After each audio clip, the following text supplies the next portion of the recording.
Thank you. Good evening. It is October 21st, 2024. This is a regular meeting of the Town Council. The open meeting law allows us to continue holding meetings remotely without a quorum of the council physically present at the meeting location while providing the public with adequate alternative access to the meeting. This meeting is accessible in real time by Zoom, by phone, and as a live broadcast on Amherst Media, Channel 9, and live stream.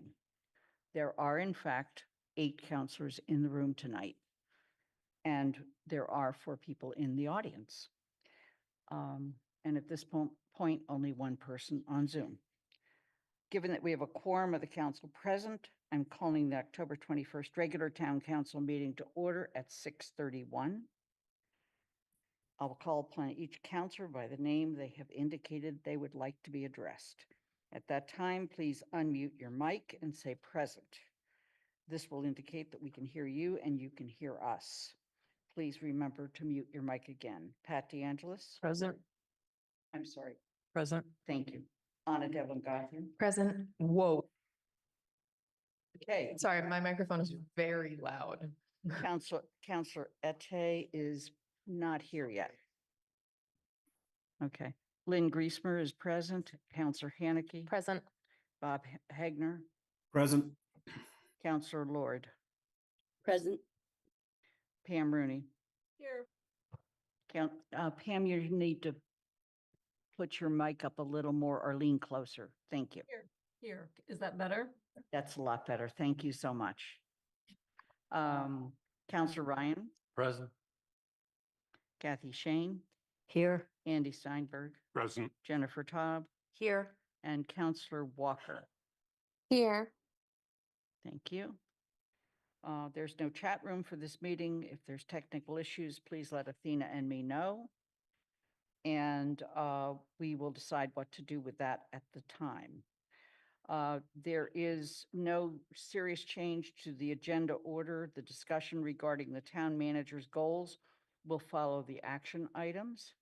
And during the meeting, there will be 1 general comment period and 1 special public comment period related to the Amherst Black Reparations Committee charge. Counselor Ete, would you just press the mic and say present? Present.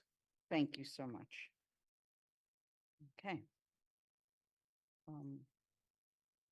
Under announcements, I just wanted to call your attention to the fact that we are officially beginning the town manager evaluation period.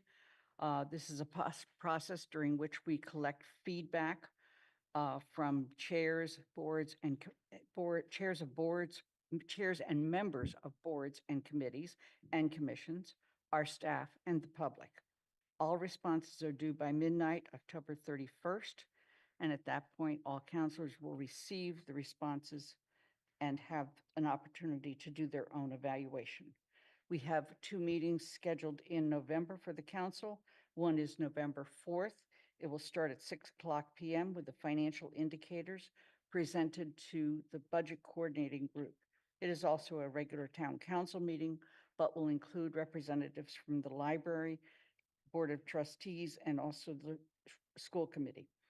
On November 18th, we will have a reading period starting at 5 for the town manager evaluation and a public forum on the FY26 budget at 6:30.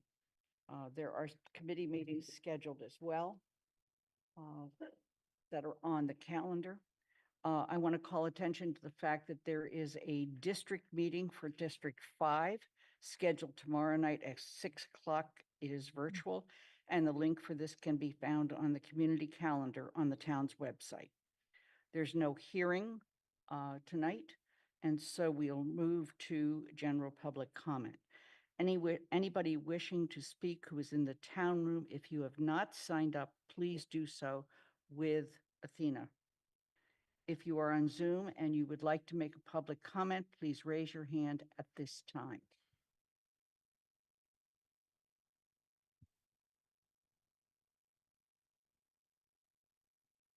Okay. Let's The people are still coming in, so I'm going to wait just a moment on the Zoom. Again, if there's anybody on Zoom who would like to make public comment, please raise your hand at this time. Okay, then let's begin with the those people in the room. Athena, please. Vince O'Connor? Let me just, I'm sorry, there's a few other things I'd like to say. Public comments on matters within the jurisdiction of the town council. Residents are welcome to express their views for up to 2 or 3 minutes. In this case, we'll go with 3 minutes. The council will not engage in a dialogue or comment on matters raised during general public comment. Public comments are not reflective of the opinions of the town council. I also want to call attention to the fact that there will be a 3-minute period with clock on the Zoom as well. The First Amendment broadly protects individual rights to address the government, to speak, and to express themselves, including their rights to say hateful and offensive things. I am generally unable to shut those comments down under the First Amendment to the U.S. Constitution, unless their level of speech falls within an exception articulated by the courts, such as fighting words, true threats to a particular individual, harassment of a particular individual, or incitement of imminent lawless activity. If a question exists as to whether a particular speaker is engaging in inappropriate speech, I must defer to the practice of freedom of speech. So we will start with those people in the room and then move to Zoom and then back to the second person in the room. Thank you. Vince O'Connor?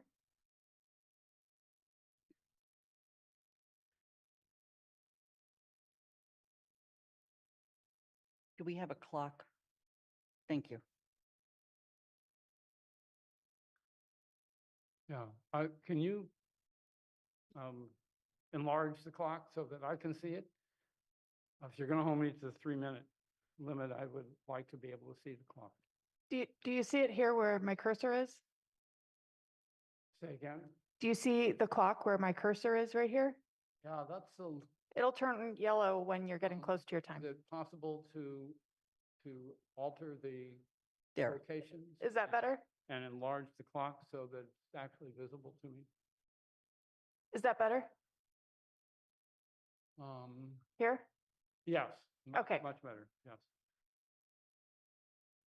Go ahead. Please state your name and where you Yeah, live. Vincent O'Connor, 175 Summer Street, Apartment 12.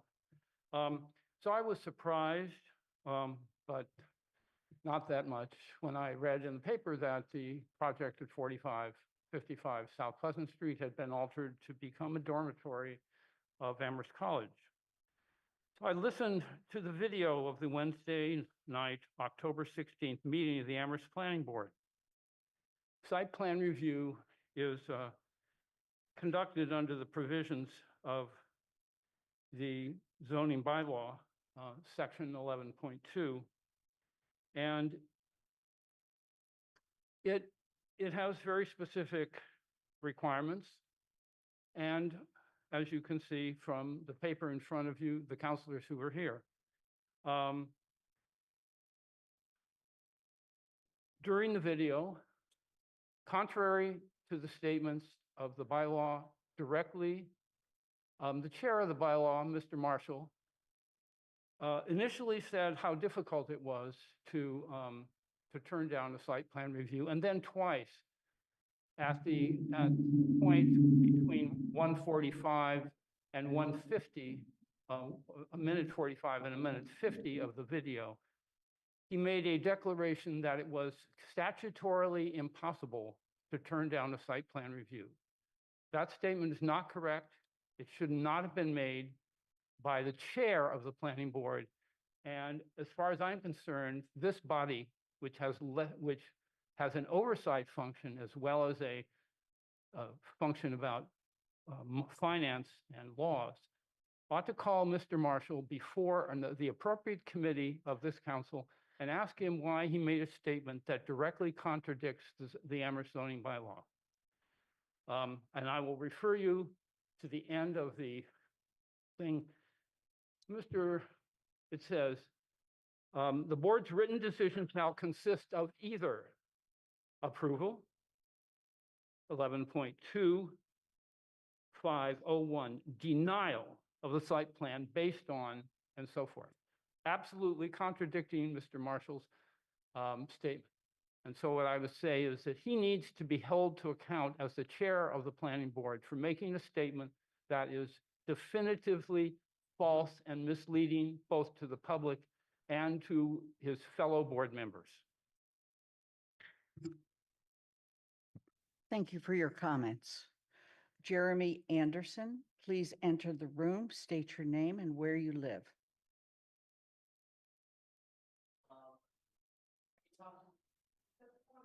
Hi, Jeremy Anderson, Thank 34 you. High Point Drive in Amherst.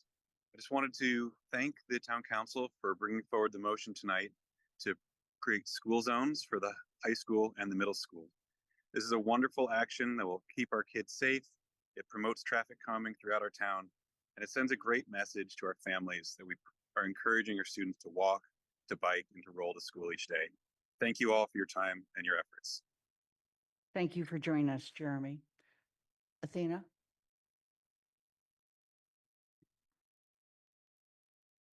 Jen. Thank you. Please come up and make your comment. And please state your name and where you live before you make your comment. I am Jinjan Pathampong, 1040 North Pleasant Street, apartment 355.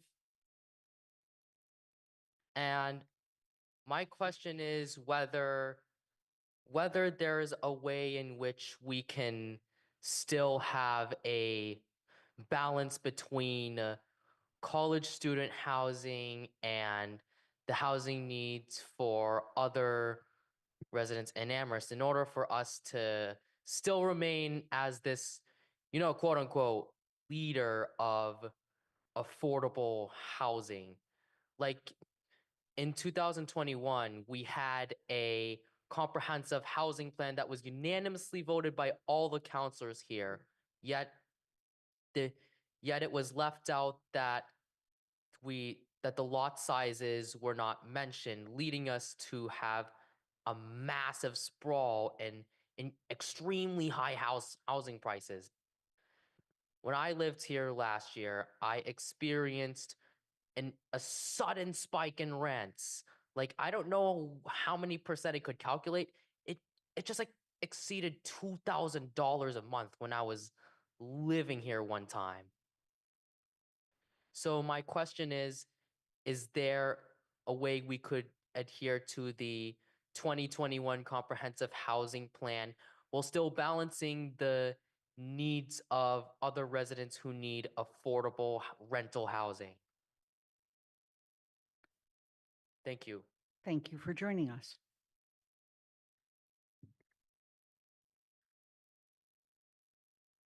We're going to move on to the consent agenda.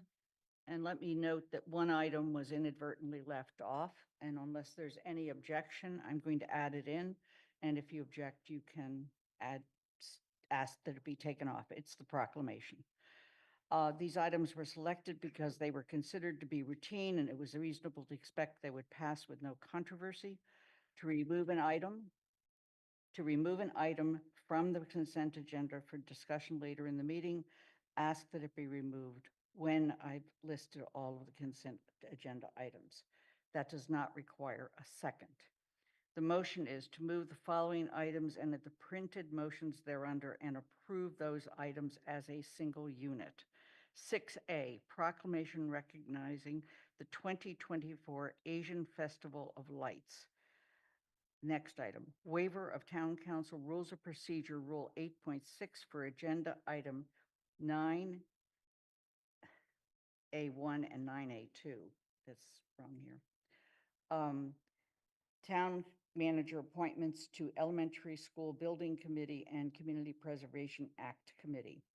8D, authorization of Town Council President to sign a letter on behalf of the Town Council in support of equitable approaches to public safety.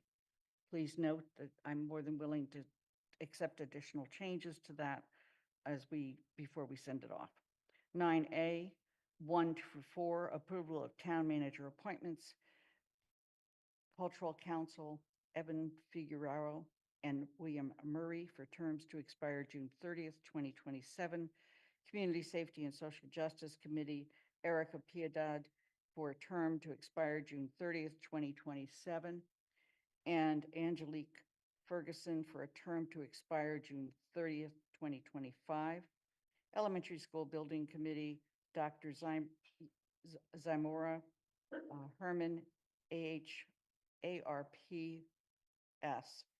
Amherst Regional Public Schools Superintendent of Schools, for a term to expire at the completion of the project. Community Preservation Act Committee, Planning Board Representative Lawrence Klutz for a term to expire June 30th, 2025. Mandy Jo Counselor Haneke. I'm not pulling anything off. And it's just so you know, I want to clarify, you said 9A, 1 and 2, but I believe those are 3 and 4 on the agenda. But I also want to clarify that on the motion sheet itself, they're listed as A, B, C, D. So Athena, on the motion sheet, you might want to change them to 1, 2, 3, 4. Thank you. Okay. Are there any other comments or questions? Is there a second? Second, Devlin Gothier. Thank you. We'll move immediately to a vote. Pat DeAngelis, Aye. Anna Devlin Gothier, Aye. Counselor Ette, Aye. Lynn Griesmer's an aye, Counselor Haneke, Aye. Bob Hegner, Aye. Counselor Lord, Aye. Pam Rooney, Yes. Counselor Ryan, Aye. Kathy Shane, Yes. Andy Steinberg, Yes. Jennifer Taub, Yes. Counselor Walker. Yes. Thank you. With that, I'm going to ask Anna Devlin Gothier, Vice President of the Council, to read the last paragraph or two of the resolution. Of the proclamation. Absolutely. And this is the Town of Amherst proclamation recognizing the 2024 Asian Festival of Lights. Council sponsors were myself, Councillor Ette, and Councillor Griesmer. Community sponsors were Shalini Ball and the Pioneer Valley Indian Association, and the town sponsors were the Town of Amherst Diversity, Equity, and Inclusion Department, the Human Rights Commission, and the Amherst Recreation Department. So just the last two. I highly encourage everyone to read the whole thing. Now, therefore, we, the Amherst Town Council, recognize the religious, historical, and cultural significance of Diwali, the Festival of Lights, and its message of tolerance, compassion, and the victory of good over evil, which resonates with the American spirit.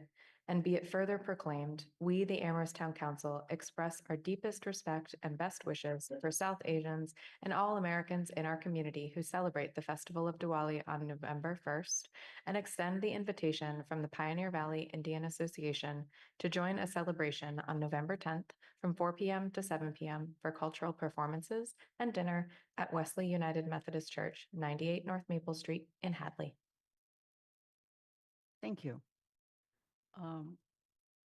We are going to move on to the presentation and discussion items. Tonight, we have the opportunity to have the Human Rights Commission here to make a brief presentation about their report, which is in your packet, and an opportunity to answer questions. I know we have two members, well, we have a member of the committee and the staff in the room, if you'd like to come forward. And in the audience, we have Ronnie Parker. And I believe if you would bring Ronnie in, that would be good. Ronnie is one of the co-chairs.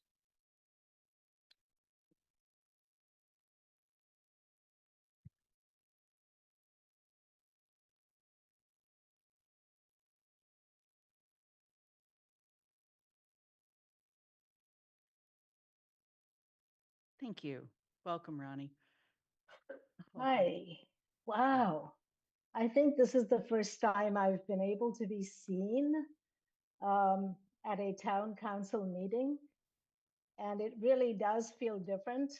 It does make you visible, an important human right for this discussion. Thank you for that. Could I check to see if Liz Haygood is in this group? And she's the co-chair. If she's not, I'll just go forward. We do not see her either in the room or on Zoom. Okay. Okay, great. So I'm sorry. you've seen the So human. hold on. She's coming in the door. So if you would just give us a moment. Liz, come on up.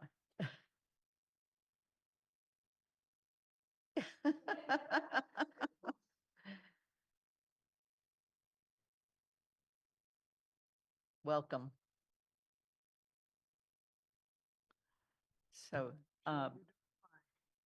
Liz, we have Ronnie Parker on Zoom, and we've introduced the fact that we're going to talk about the Human Rights Commission report. And so for you and Ronnie as co-chairs, and also Deborah is one of your members, please go ahead.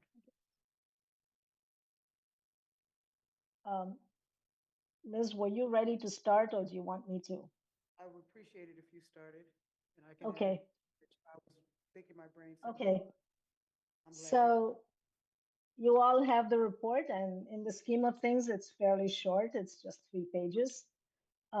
We provide an introduction, which is a little bit deeper than what we usually go into, particularly with regard to what human rights are.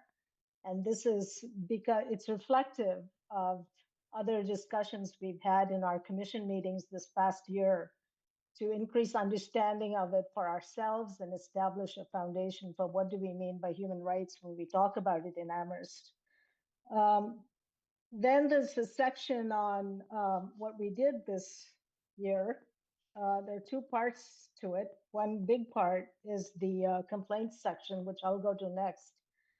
But we did have lots of events as we've had every year in the past. I'm going to let Liz talk about that a little bit later.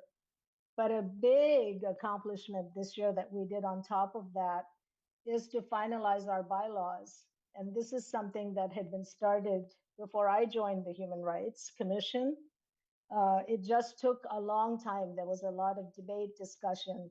And this year we sat down with the town manager and also the town's legal counsel, and we believe have gotten it to a point where it is certainly ready, was ready months ago for a town council vote. And we urge you to vote and support that so we can have that formal backing. Regarding the complaints, we had 10 this year. The important thing to note about this is that it is not, we do not have much to do with the complaints. The complaints go to the DEI office and they manage it so that confidentiality can be maintained. And we have found this to be very difficult in terms of acting as a commission. So, but on the other hand, we do understand the confidentiality aspects, and we have some ideas about how to deal with this going forward next year. And I'll ask Deb Kolodny to talk some more about that as soon as I go over this whole thing. Yeah, and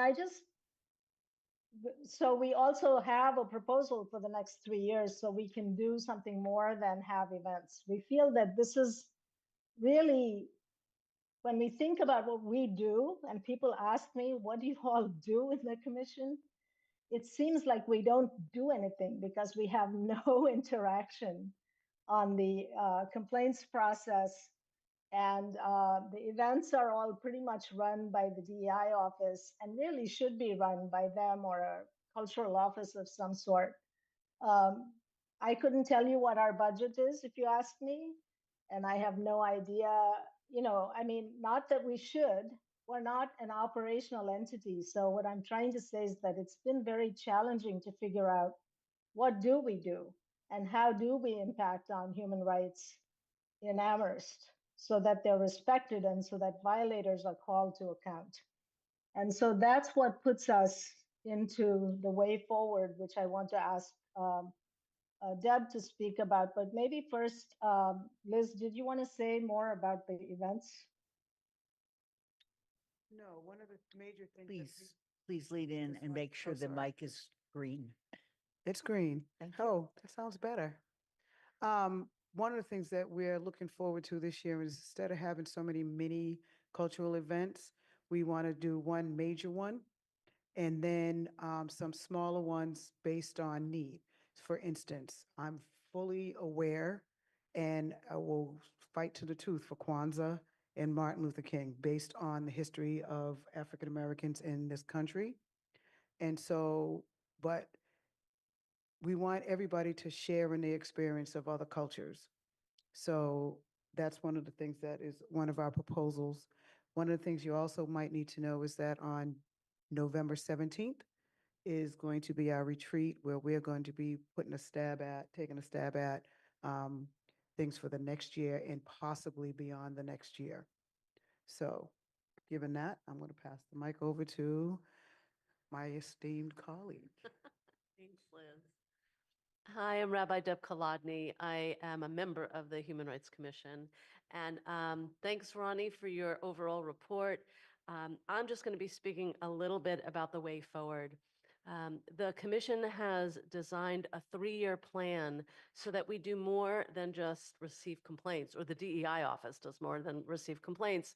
And we thought it was critical to do some education in the community around what human rights are, what they mean. And there's this wonderful model that we have when you join a commission or a committee where you have to take this incredibly boring video on what a conflict of interest is, and then you take a quiz. But boring aside, we thought, well, there's a technology that we use already that the community is accustomed to. We could create a video that describes what human rights law is, what human rights violations are, what a culture that honors human rights diversity or human rights and diversity would look like. That has a self-test at the end of it. And so in our first year of our upcoming plan, our intention is to write a script, produce that video, and then ensure that all municipal employees and school district employees watch it, all members of committees watch it, and then if we can, invite or really urge all business members, business owners also to watch it. Gosh, if there was a way to make it a condition of licensing or ongoing licensing, that would be amazing, right? But I don't know if that's possible. So that's year one of the plan. And then year two, launch a data collection process, which is not about asking people to submit complaints to get resolved, but just asking people, what's your experience in the community? We could even have both sides of the coin. We could ask people, what businesses are just doing an amazing job at being respectful of diversity and welcoming and inclusive and honoring and inviting participation, and what municipal entities are and what school districts are, and where are you having a rub, where are you having a challenge?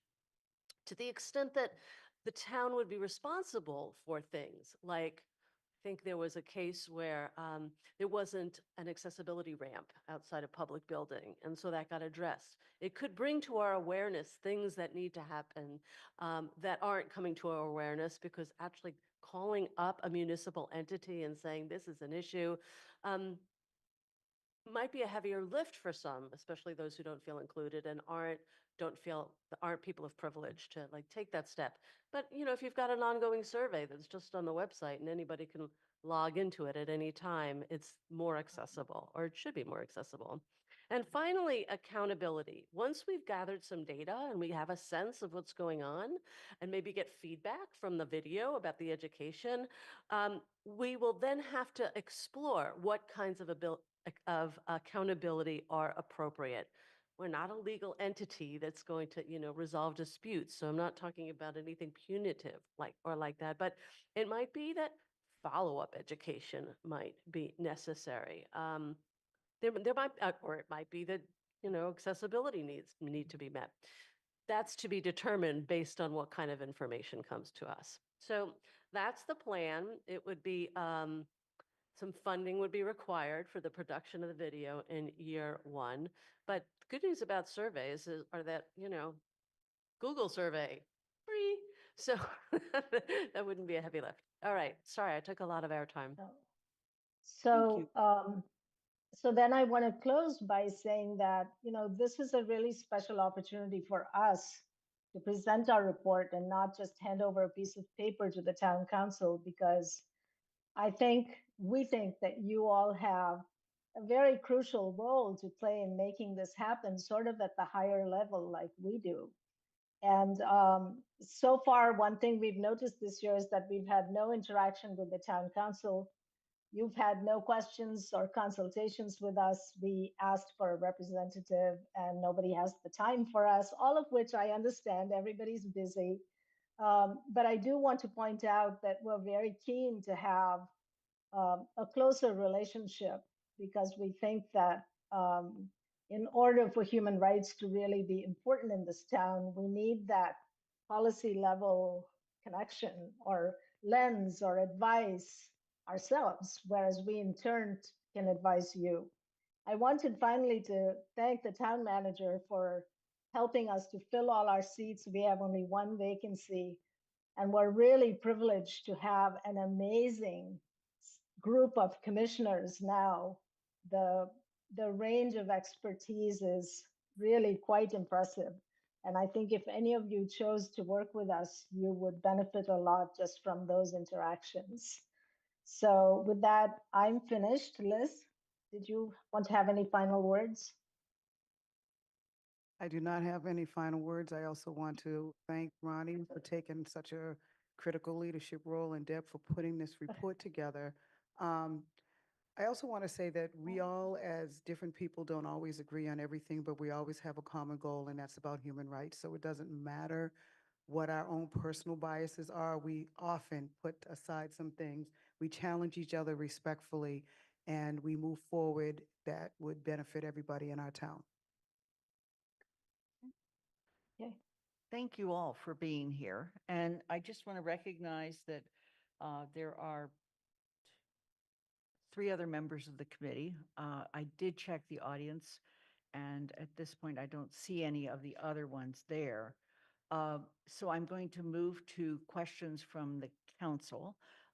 Councilor Haneke. It's not really a question for you all. It's more of a thank you to you all, but a question.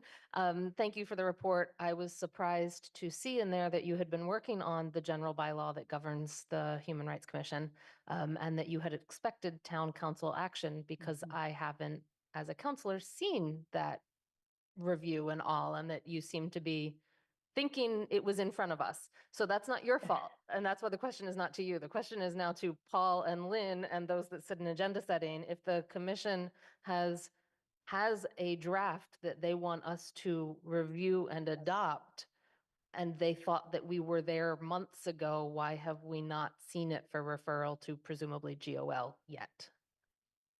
No, we do have a draft from the Human Rights Commission. It's gone back and forth with the town attorney, with the DEI department. I think the HRC is finished with it. They've said I need to put together the memo that puts together the town attorney's opinion and the Human Rights Commission's recommendation to bring to you. So that's in my court. When do you think we'll see it? By hopefully the end of this month. Okay. It's all put together. Okay. Thank you. And Manager Joe, that was my question too, because it's first I realized we were supposed to be reviewing this, but I suspected, as the town manager has just confirmed, that it's going back and forth with legal review, which is just as good that it does that beforehand.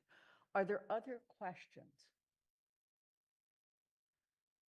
Let me just observe a couple things. Oh, I'm sorry, Jennifer, please. Just a quick question, and thank you, all 3 of you, for the report and for all your service on the Human Rights Commission and to the town. I just had a question with all the complaints that were referred, often it's referred out to state commissions. Does the Human Rights Commission, when those issues or complaints are acted upon by the state commissions, do you hear back? I mean, do you get a record of how what the disposition We get is? a DEI report every meeting, so sometimes it could be a month before we receive one, but we do get updates from the DEI office every time we meet. Are those public? Is that But no, Our meetings? just the dispositions on the complaints? no, we don't always know the final conclusion. In fact, we've been going back and forth about what should go in a public report like this because of the various confidentialities. But one of the things I really wanted to see is what was the conclusion. And I would like to see less recourse to law and more of there is the right to a conference. So more of an opportunity to have informal conflict resolution. But I think it's, I'm being told that it's it's complicated to bring people together. And again, because we don't know what it is and who the parties are, and, we know so little about it. It's one of the parts of the report that makes me very uncomfortable, actually, as being part of the human rights report. But I think what we were trying to do looking forward is really to own up to what we're doing. So it's what we are ourselves doing and can take responsibility for and can direct in the future. One of the things that makes it more And difficult. Oh, I'm sorry, Ronnie. Do you want to finish? a final thing is that residents have asked me, well, what happens when there are repeat offenders? Well, we don't have a system for tracking that per se, but the numbers are so small, the DEI office probably knows off the top of their head, but we don't know. So these are things that we need more data on, and I think that the work that we're proposing in the future will give us sufficient information that we can tackle some of these difficult questions. One of the things that makes it a little more difficult, and this is one of the things we went back and forth with our legal counsel when we looked at our bylaws, was on the issue of confidentiality. And the more people that know, the more likely it is for somebody to be put in a difficult position based on somebody leaking, and that's not a good word, but leaking out information that shouldn't get leaked out. So that's part of the struggle that we have. One of the things that we're very much wanting to have is at least a tally of, if there was 3 complaints from about, I'm not picking on anybody, so leave me alone. So 3 complaints about housing. So, okay, there's this complaint about Lynn's housing, and then another complaint about Lynn's housing, and a third complaint about Lynn's housing. Now, what do we do about that? And who do we push that forward to? Who do we factor in? What are the factors? How can we be of help? And sometimes we don't have that information based on the confidentiality. So that's a struggle for all of us as commissioners when it comes up. I just want to say that all of us totally trust the DEI office and how it and its dispositions or the way it assists people who make complaints. I think, as an attorney who's done policy work, that there's a bit of a misfit. People think the Human Rights Commission is responsible for this, and we're not. We just get very we get say redacted reports. And so there's a gap between expectation and assumption and reality. And so I'm not sure fixing the confidentiality problem is the issue. I think fixing the expectation and assumption problem is maybe the way to go. Okay. Pam Rooney. Thank you. I totally appreciate the work that's been done. It's always very interesting to see the report and to understand what goes on in the background, because your public face is these wonderful events that are typically outdoors, that are community building, and those have been so popular. But I understand that so much of your energy goes into organizing and managing those, that you feel like you maybe aren't getting to the heart of the real work that you're supposed to do. So your decision to back off on the number of events makes a lot of sense. But my hat's off to you for the work that you do. Thank you. Councillor Ette. Hi.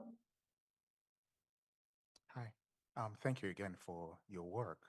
And piggying back off what was said in the last comment, I was wondering if you have any general criteria on the kind of events that the HRC would consider co-sponsoring in the future, because that may be more important than a figure like 2 or 3. If you know what the criteria is, that could determine the events that you're interested in. I want to jump in and say that we're extraordinarily expansive about co-sponsoring. If an organization in town is going to hold an event that's uplifting the culture or experience of our variety of, residents, we're right there. I don't even know, you know, as long as it's positive and it promotes human rights, right? So I can't even imagine here in the Happy Valley something else happening. The real issue was Um, how many events the DEI office and the commission would sponsor and do the lifting for. Right. Because we were finding that, we would have like, I don't know, 15 events a year, and some had 3 people and some had 500 people, and there was no intermingling and no learning from another. So you're basically speaking to the choir like the Latino event, Latinos came to. And we were hoping to bring people together to learn and to rejoice together. So, but it looks like, Ronnie, you were going to say something? You want to jump in? I think you've covered it. I did want to emphasize that we did speak in a fairly organized way about partnerships and doing more with other organizations. And Deb's point about the cross-cultural aspects and the benefits of that. Oh, and I want to echo, sorry, what Liz said earlier about Kwanzaa, and there's several. Yeah. Mostly. Yeah. I mean, the Frederick Douglass speech. Come on. Please speak to the mic. Thanks. So we was talking about MLK, Kwanzaa, Black History Month, and it doesn't have to be a huge thing. Like when we do the flag raising for Black History Month, we have always been a part of that. Right. Could be something as small as that or something as large as when we're down at Mill River and we co-sponsor with the basketball program and our Youth Hero Awards. So those are the kind of things that we don't want to lose, but we also, as a smaller commission of the town, are very taxed for doing a lot of larger things. So we want to piggyback on other things like the Frederick Douglass reading and Juneteenth and things like that.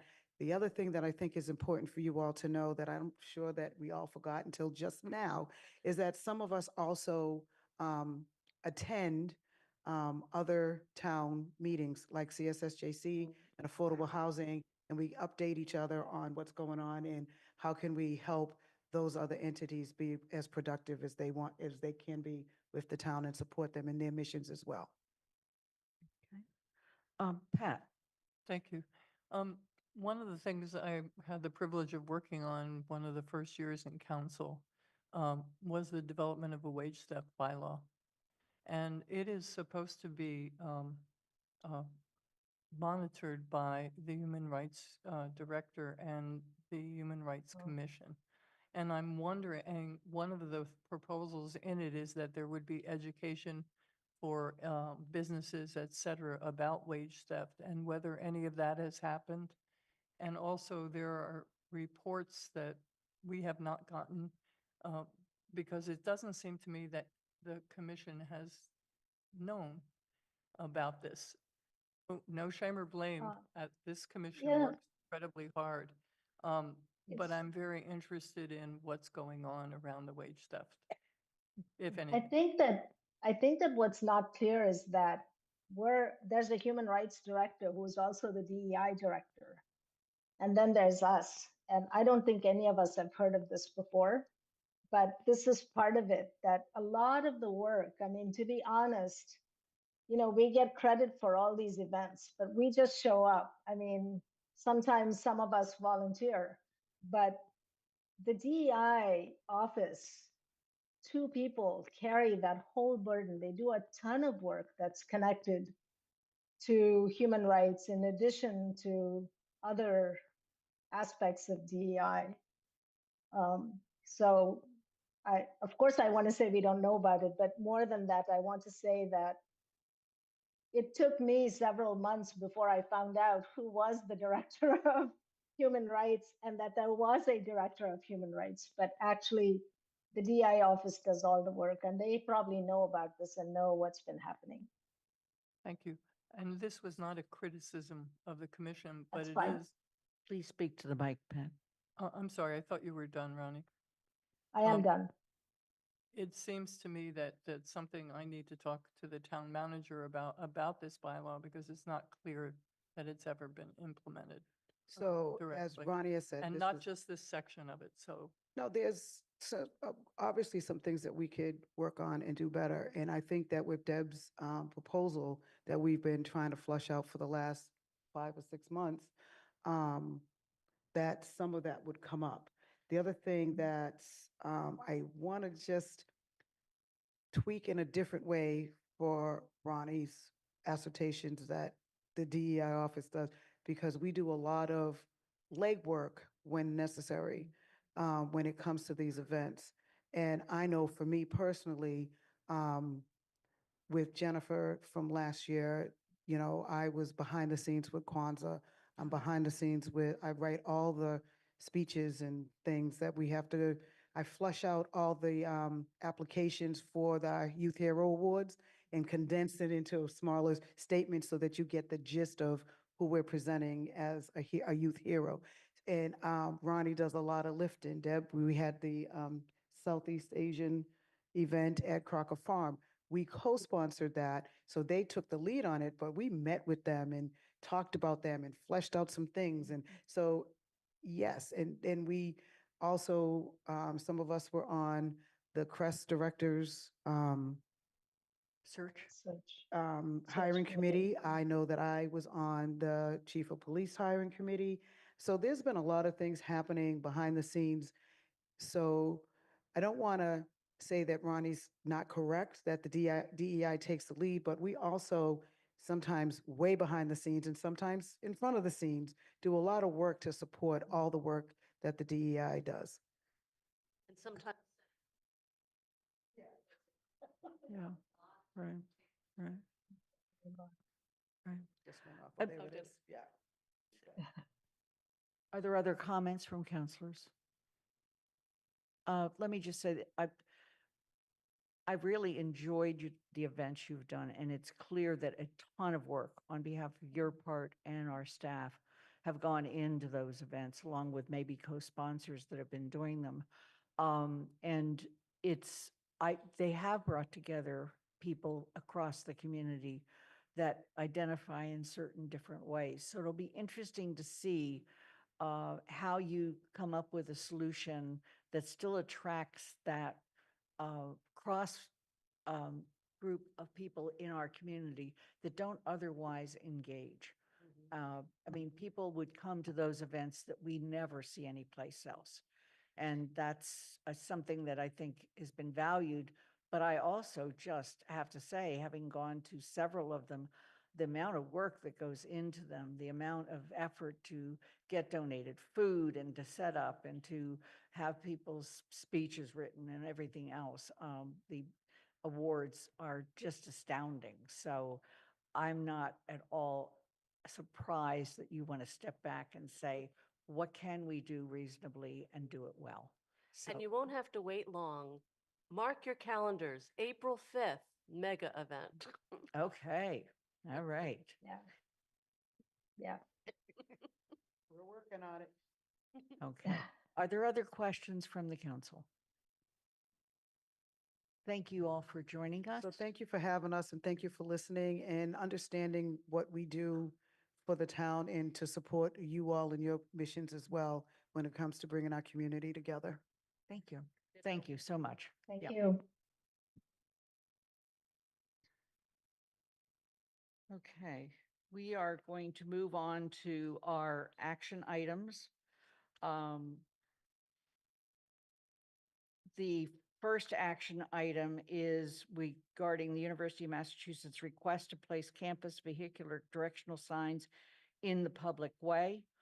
This was reviewed by the Town Services and Outreach Committee, so I'm going to call upon Andy, and then we're going to move to a motion.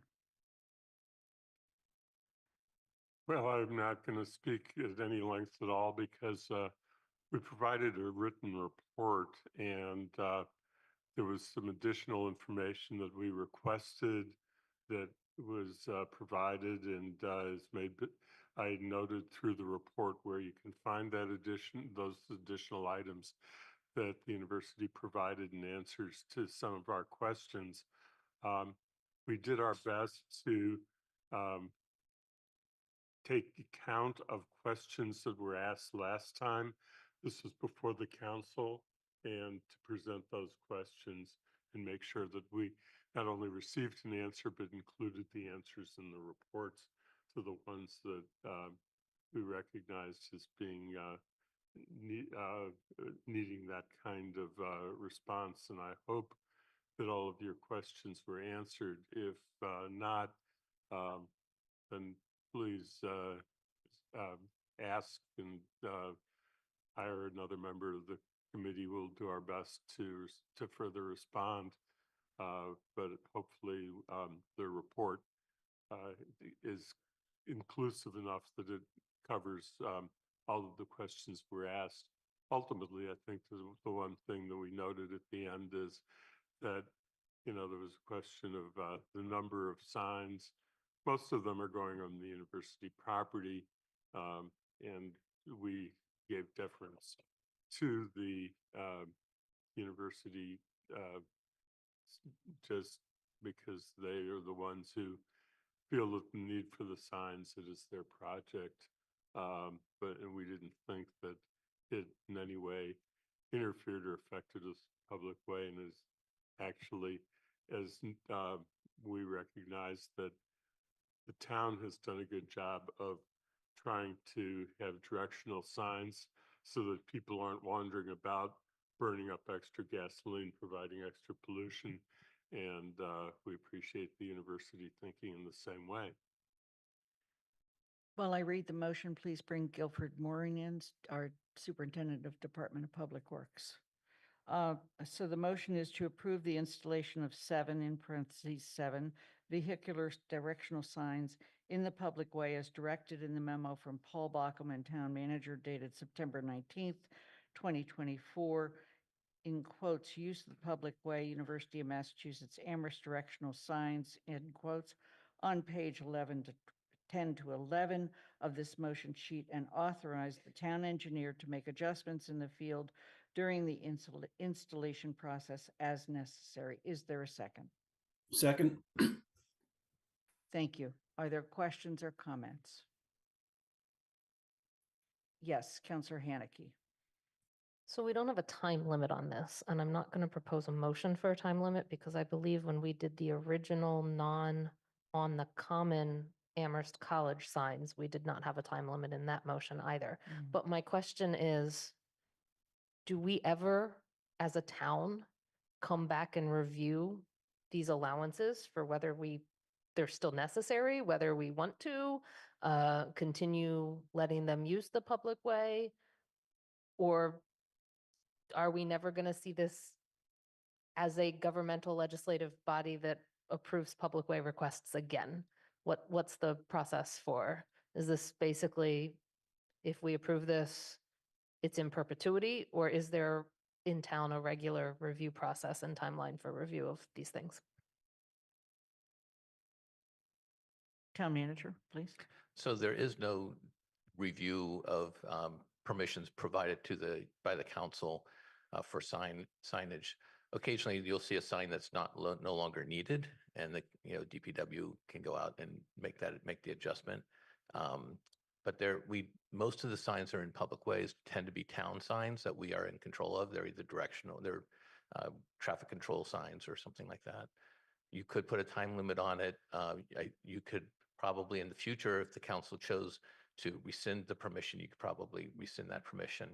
I don't know legally if someone invested a lot of money into a sign, if you could go out next week and sort of rescind that or not. Guilford, do you have any thoughts on that? Guilford.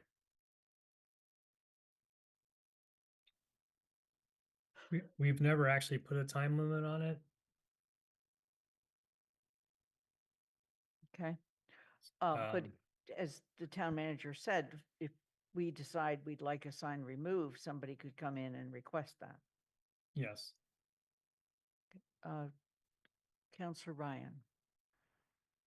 It's dangerous to rely on my memory, but my memory tells me that we did actually put a time limit on the Amherst College request for a sign. Or did Just we the not? one on the common, I'm sorry? just the one on the common. They Right. had like 7 other requests. So your question is about any sign anywhere time limit as opposed to on the common? Okay. Are there any additional questions or comments? George, you have your hand up? Okay. Okay, then we'll move to a vote. And I'll start with Anna Devlin Gothier, Aye. Counselor Ette, Aye. Lynn Griesmer is an aye, Counselor Haneke, Aye. Bob Hagner, Aye. Counselor Lord, Aye. Pam Rooney, Yes. Counselor Ryan, Aye. Kathy Shane, Yes. Andy Steinberg, Aye. Jennifer Taub, Yes. Counselor Walker, Yes. Pat DeAngelis. Aye. It's unanimous. The next item is a proposed establishment of a school safety zone at Amherst Regional Middle School and Amherst Regional High School. Rather than read the motion, I'm going to ask Anna Devlin Gothier and Kathy Shane, who were the primary authors of this, if they would like to comment at this time. Sure. Where's Kathy? Kathy's right ahead of me. Kathy, do you want me to go first or do you have anything? Okay. So this was brought to our attention from some members of the public who were saying, why don't we have school zones at some of our schools? And part of the reason was that up until relatively recently, as we said in our memo, the Massachusetts amendments to the Manual on Uniform Traffic Control Devices had specified that school zones were only at schools serving 1st through 8th grades or grades within that span. The last time the council, Andy informed us, the last time the council has approved a school zone was in 2017. Since that point, the MUTCD has been, that acronym should feel shorter to say than the whole title, but somehow it doesn't, has been updated and has allowed for establishment of school zones at schools serving anywhere between kindergarten and 12th grade if they're approved by, it's not any establishment that claims to teach. Never mind, I'm still going down that rabbit hole. So what we're doing here is requesting that we place school zone signs at the middle school and the high school. And these signs are extremely narrowly dictated by the Department of Transportation. They specify, I wrote it down, they specify the look of the sign, they specify the verbiage, they specify the color, they specify the limit of speed, it has to be 20 miles an hour. They provide guidance on location, meaning it specifies that it should be between 200 and 500 feet from the school grounds. And they specify whether it flashes, we get to decide whether it flashes or not. The sponsors of this wanted it to flash, but it specifies when it will be permitted to flash. And it specifies that it be, if you choose for it to flash, that the language that you use for when it is to be flashing. The sponsors wrote this memo for council approval, and specifically because there is so much already specified in the manual on uniform traffic control devices that there is very little left up for decision. We did not believe that this should get bogged down in a committee approval process because there's very little for that committee to discuss other than the hours that children arrive at school and the 300-foot span that these signs should be placed according to the traffic control. DPW are the ones who have the best guidance on where to place these signs.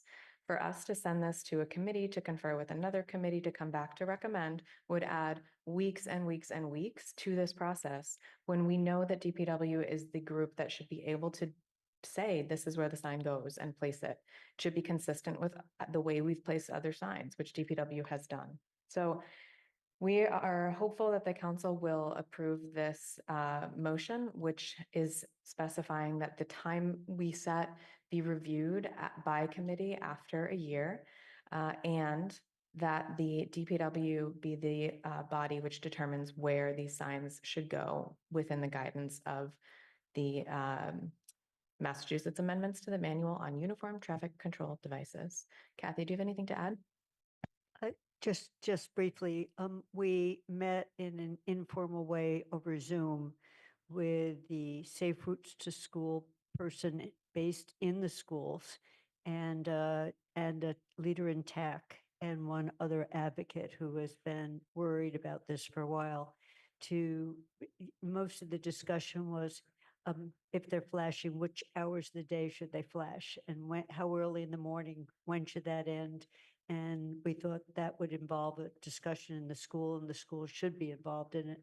So I just wanted to add to what Anna said that you may remember, you may not, but in the capital improvement plan, we voted for the technology to put speed signs or signage in. So I don't know whether some of that money could be used for this, but the idea of the flashing when school, early hours, late hours, was brought to us as definitely needed because right now some of the time doesn't cover the after-school time or people coming in early in the morning. So really slowing down. So as Anna said, we thought this could be expedited because some of the decisions are going to be made with the schools on placement and times of day that it should be flashing if we go the flashing route. And Lynn, you did not make a motion and I'd like to, so that we are discussing the motion, if that's okay. I'd actually like to hear from a couple people. I don't that think, have- there's no motion on the table for us to be discussing. So shouldn't we make the motion? Please go ahead. Thank you. I move to establish designated school zones in accordance with the Massachusetts amendments to the Manual on Uniform Traffic Control Devices at the Amherst Regional Middle School and Amherst Regional High School, with flashing indicator lights to be placed at the discretion of the Superintendent of Public Works and to be illuminated between the hours of 6:30 a.m. and 10 o'clock a.m. and between the hours of 3 o'clock p.m. and 6 o'clock p.m., with a review of this timing by the Town Services and Outreach Committee 1 year after implementation. Second. Okay, so there's a second. There was one other change that appears on the motion sheet, Anna, and it says on all streets that provide access to. So it was a way of providing. That's fine, but that is part of what would be considered under the Massachusetts amendments to the Manual on Uniform Control was- Devices. Yeah, it was. That's something that they specify. So in order for the motion to be in accordance with that, it would have to be on it. But if that is an amendment folks insist on being in the actual motion, that's fine. Okay. Counselor Haneke. I'm going to move to refer this to GOL with a report and recommendation to town council by December 2nd, 2024. GOL or TSO? Sorry, TSO. Thank you. So you're going to put the second motion on the table. Well, I moved the first motion to be referred to TSO because there's a motion already on the table. I see. Okay, thank you. Is there a second to? I will second, Ryan. Okay. All right. May I speak to it? Please. So I disagree with the report or memo that says it's a simple motion to approve the establishment at both locations. This does not require a benefit of a committee referral. It's missing a key required information that the memo itself said is required before school zones are created, which is item 3 of the MUTCD, conditions not provided, plan of student routes and limits of school zone. The motion that was made before my motion to refer says, just leave it up to someone else. That is bad legislative practice to not actually know what zones and what lengths and where you're voting on. The access to the high school, including 300 to 500 feet from school grounds, includes portions of Triangle Street, all of Mattoon Street over various things, Taylor Street, Gray Street, Cottage Street, streets that may not be streets. It is a very unclear motion to know where it's going. Right. And then when you're talking about the times, the school has not been consulted on what times, and the motion itself that was made includes definitive times that could not be changed unless it comes back to the council. School begins at 9:05 in the morning. And the motion that was made says 6:30 a.m., 2.5 hours before school begins. While school ends at 3:35 in the afternoon and the motion says 3 p.m., that ignores the fact that at the high school, there is a flex block that begins at 2:55 p.m. that the handbook allows and gives permission to seniors, and many do, to leave the building at 2:55 p.m. It does not include, while there's arguments that says 6 p.m. to include sports, it ignores that there are many evening events and does not say whether they should be on for evening events. In other words, we need to talk to the school before we vote on where and for how long during the day they need to be flashing. And you can do that through a motion to refer. George, you made a second. Did you want to speak to that? Yeah, my question was along those lines. Mandy's, I think, focused it with her motion. I support this. I think it's a good thing to do. I think probably everybody supports it, but there are a lot of moving parts. We do have a process that we follow, TSO, in terms of consulting the school and consulting DPW, consulting APD. Yes, it does take time, but there are just some pieces here that need to be figured out. And at least in my mind, it's unclear how just passing this tonight as the original motion proposed would resolve those. It seems it wouldn't resolve them. It'd be left up to whatever. And then a year later, come back to TSO. So I know it's going to take more time, but I think it's prudent for us to follow the usual process and have the appropriate parties weigh in, including the schools in this case, along with DPW and probably APD. Pam Rooney? Thank you. I was actually going to speak to the motion itself, the original motion and the concept behind this. In my mind, there aren't a whole lot of choices on where something of this nature would be placed. And I believe that Guilford Mooring certainly is equally aware. I will say that there are lots and lots of students crossing the bottom of Cottage Street by and before 3 o'clock. So if we are going to tweak a time frame, it would be probably at least 2:45 to start in the afternoon. My feeling about having flashing lights in the evening, I don't know that a lot of people walk to the school in the evening for events, so that to me is much less of an issue. But Triangle Street itself is very busy. We have yet to change the speed limits in that area. And can I continue talking about the original issue, or are we still talking about sending it to committee here? The motion on the floor is now to refer to committee, Okay. to TSO, but there's no reason you can't talk about the motion, Okay. the original motion. I probably would not support sending it to a committee, just for the reasons that there are not that many choices in where some of this instrumentation would be placed. I am delighted that this topic came up. It has long been a concern of mine to have an extra long pedestrian crosswalk at the top of Mattoon Street, right at the top of the hill at Triangle. And it's very unnerving as a pedestrian to be walking that. So especially during school hours, it would be very helpful to alert people well ahead of that. Thank you. Okay. Andy, I'm going to skip George. You have your hand up, but I'm going to go to Andy. Okay? Yeah, I support the motion to refer.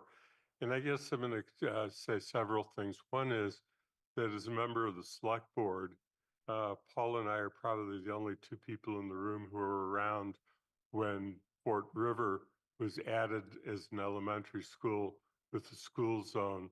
Up until that time, it was the one elementary school that did not have a school zone. And the process was very different, and the major work was done by Jason Skeels at the Department of Public Works, and then sent to Guilford and Paul and onto the council. And it was a comprehensive study of the traffic in the area, where the signs should be placed, that you're coming to a school zone, where the school zone itself should be. And it was a very impressive report. I found it and sent it to the sponsors of this motion over the weekend, and can send you the link. It's actually just a link on the town website, but I think that it gives you the kind of detail that really ought to be coming in, so that when we're voting, we know exactly what it is that is the location of a proposed school zone, where the signs are to be placed, and why that determination was made.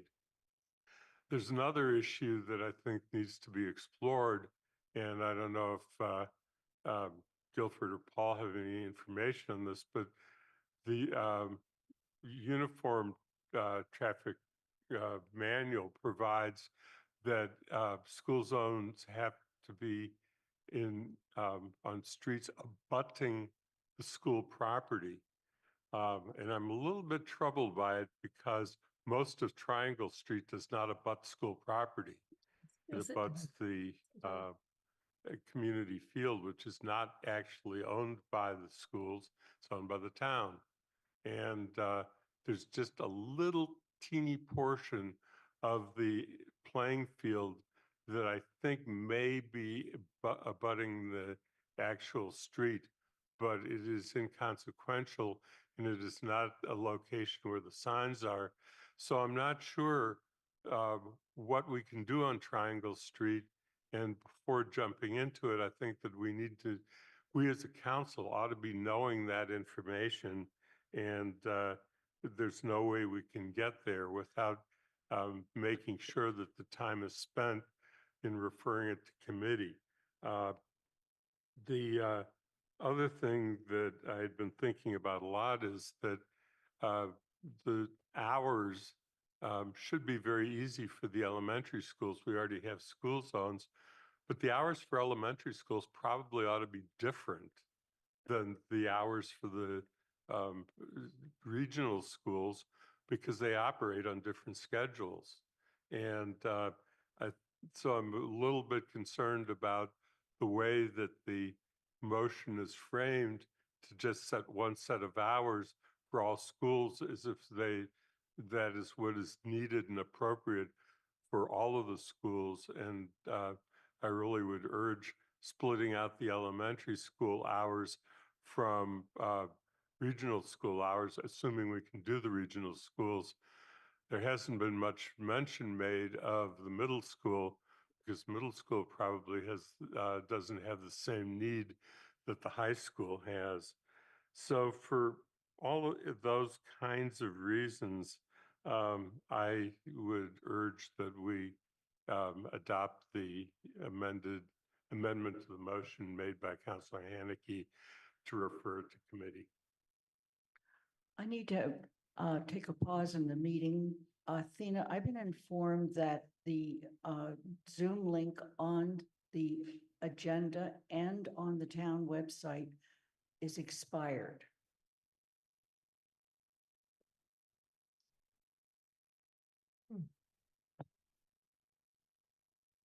I'm looking into that. Thank you. We're in pause for the moment.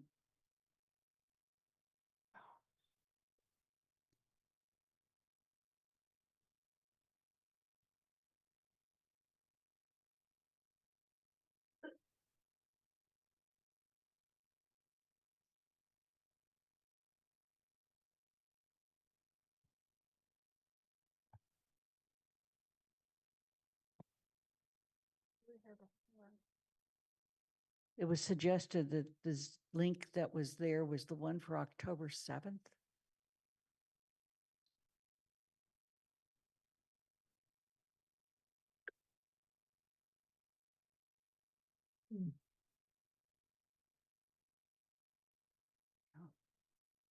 Can we take a 5-minute recess, please? I'm sorry, I can't hear you. Can we take a 5-minute recess? Yes, we are in recess for 5 minutes. You can turn your mics off and your video off. Thank you.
We've resolved the issue.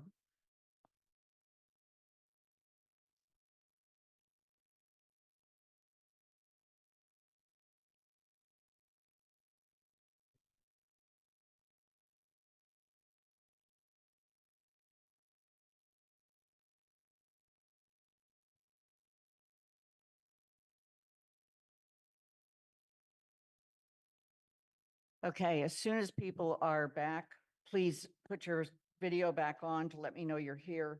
We have resolved the issue.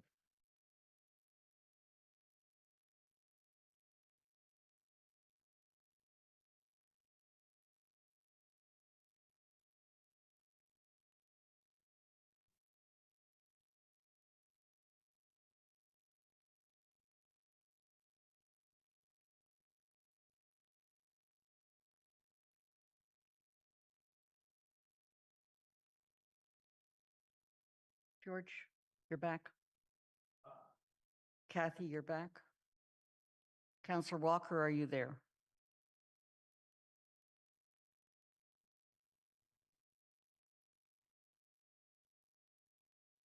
Okay. The link gets published in multiple locations. In one location, it was incorrect. It does not require that we terminate the meeting. Anna. So what I'm really struggling with here is why we are insisting on bogging this down in bureaucracy and forcing it to be held under discussion by a committee when what DPW will submit to that committee is a map. Andy, I looked very closely. I read thoroughly the memo that you sent. It is a half-page memo and then a map with sign placements. Jason writes incredible reports. Jason's very smart. We like Jason a lot. Guilford's also very smart. All that they are going to do is send this to the committee, and then the committee is going to sit there for weeks and discuss it. TSO does great things. I'm not bashing TSO. But TSO would not be the ones to recommend specific locations of the sign, and I would argue that it would be inappropriate for TSO to argue with our Department of Public Works on where the placement of those signs should go. So much about this is dictated by the Uniform Traffic Code. We have discussed items regarding the public way at the council level without sending them to TSO before. And I think that what I would like to make sure both my co-sponsors, Kathy and Lynn, also, Lynn, I know you haven't had a chance to speak to this yet, and I welcome your thoughts as well when we wrote and decided on this memo. But when we wrote those hours, we were thinking first off with the morning hours of folks who come in early for practices and also teachers who might walk to school. And those teachers do go to school at 6:30 a.m. We were also, I'm open and if my co-sponsors are also open to adjusting the memo to read that the afternoon hours could start at 2 p.m. or that we say that rewrite the motion to say that the hours be determined by the school superintendent. But I think what is really frustrating to me in this moment is that we are adding multiple levels of discussion that are not happening by the experts instead of saying we defer to the people who do this for their job to determine the placement of these signs. What TSO would be talking about is placement. Mandy, those are great points. And I'm sure that Guilford knows all of them and will make a smart decision. I don't think TSO is going to come to a different conclusion than our DPW would, and I'd be concerned if they did. So that's why we wrote the motion as we did. We are deferring to the experts in-house, Jason, Guilford, whoever else they've got down there who talks about all these great things. And I think it's just disappointing that we're bogging things down when TSO has enough other things on its plate that it actually should be truly weighing in on. Okay, as one of the people who signed on to this, I'm going to speak to it. And that is one, first of all, the 6:30 is appropriate because of the morning movement program that takes place at the high school 4 days a week and at the middle school 1 day a week.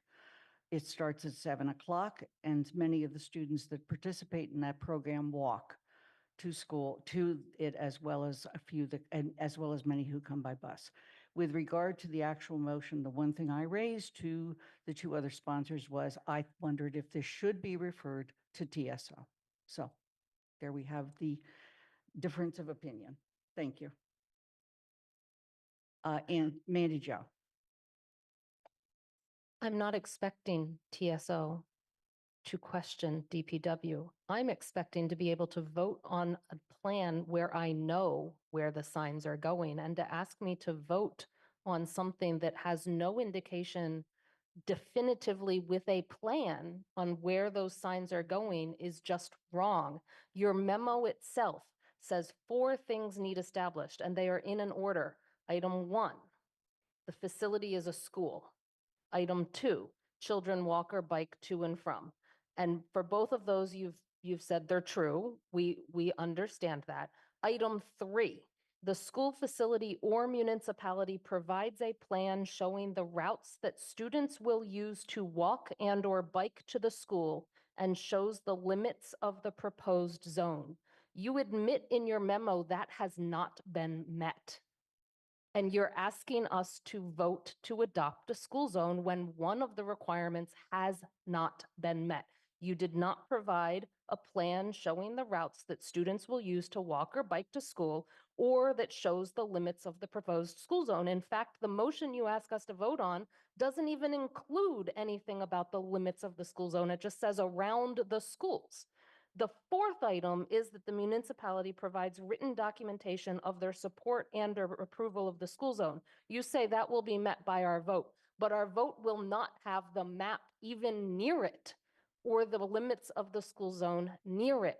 That's what needs to come back to us. And that's what DPW can provide to TSO to come to us. The other one is the times, that the 3 sponsors have decided on the times without consulting the superintendent of the schools. It is, in my opinion, that the superintendent of the schools should be consulted on the appropriate times, because the superintendent of the schools and the principal are the best people to tell us when those signs should flash, not us in a committee debating on whether it should be 6:30 to include the morning movement program or not, or whether it should be 2:30 or 2:45 to include the early flex block opt or not. We don't even know when sports practices end. That is not our decision to make. We should be seeing and receiving that information from the schools. That has not been done, and that's why it needs to go to TSO. Andy. Yeah, the other group that's very important is the Transportation Advisory Committee, and I know that you said you consulted with the chair, but I'm not convinced that the chair is necessarily consulted with the committee yet, because the committee has several members who have been working for years on safe routes to schools, and that is one of their major areas of focus. So I feel like one of the things that always in the TSO process is to make sure the TAC is consulted and has the opportunity to respond as a group, because all members bring different expertise to the table in that committee.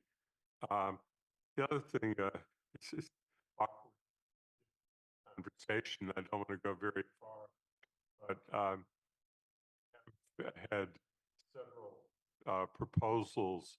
One that we acted on and accepted and is complete for construction on Heatherstone, and the other on Southeast Street, which have met with a lot of comments. So it's a process that obviously concerns the community a lot, and it concerns the entire community, not just the users of whatever roadways are involved. So I think that there's a real reason to make sure that there is an opportunity for broad public comment, even if it's not always something that we agree with. And I think of that because if we restrict speeds on Triangle Street, it's not going to be an issue that's going to be viewed lightly. And the last thing that I was going to just report, haven't had a chance to even talk to the committee about that, but I was approached about a week ago by the chair of Transportation Advisory Committee about establishing a joint uh, two groups, TSO and TAC, to meet with Chief Ting, and a number of questions. Andy, your microphone, please. A number of questions were suggested to pose to Chief Ting, including enforceability of school zone speed limits. So there are a whole lot of moving parts here, and that's one of the major reasons I think that this is important to do. And I guess I will add one thing. If it's a simple matter, we move quickly because we just a few minutes ago approved the university sign request, which was essentially one meeting of our committee and a report back in action by the council. Counselor Ryan. So again, this is a good thing. I agree with the sponsors. It's something we need to do, but I think we should do it in the right way. We should do it in such a way that we actually know what we're voting on when we vote. So let's take our time. We'll move with all deliberate speed, but I think we should refer this to TSO. Okay, so the motion's been made and seconded to refer to TSO. Okay, that's the motion we're voting on.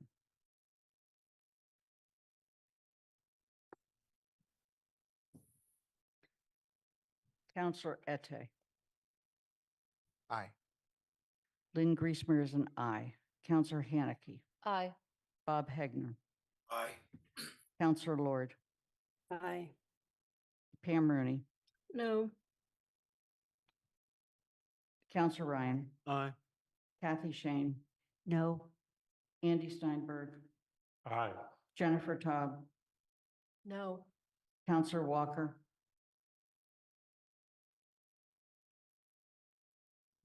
No. Pat DeAngelis. Aye. Anna Devlin Gothier. No. Motion passes to refer. It is 8 in favor and 5 opposed.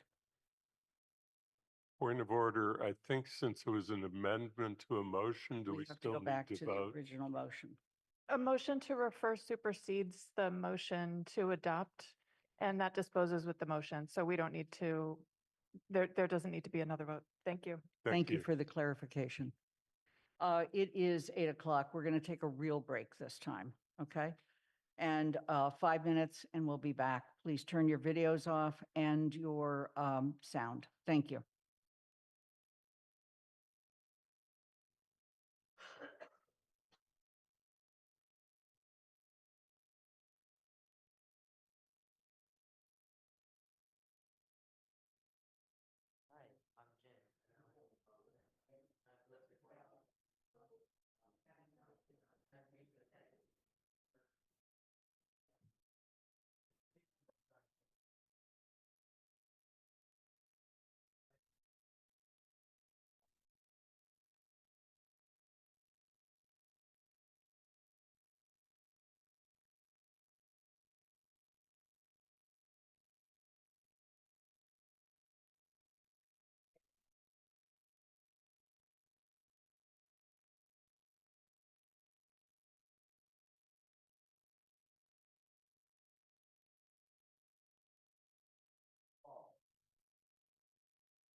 Okay, we need to begin to reassemble. Thank you.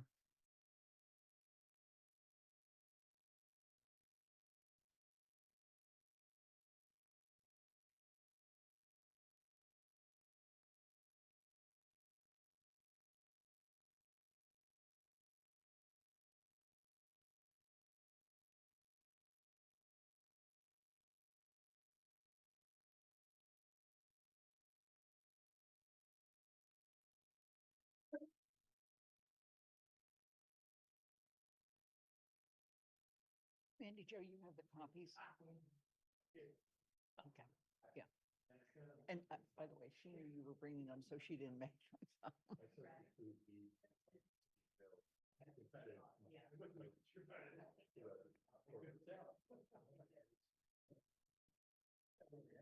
All right, George, you're here. Anna, you're here. Pat we're waiting. And Counselor Ete, you're here. Waiting for Pat.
Is there a second?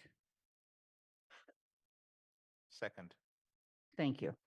And then Athena, I believe that you have copies of that you're going to give to people, or to people who are not in the room, you are going to send it to them.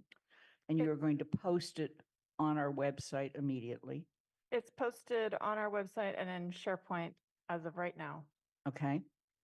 And so for those of us in the room, and then as soon as Counselor Haneke speaks to her motion, then we're going to take a 15-minute reading period.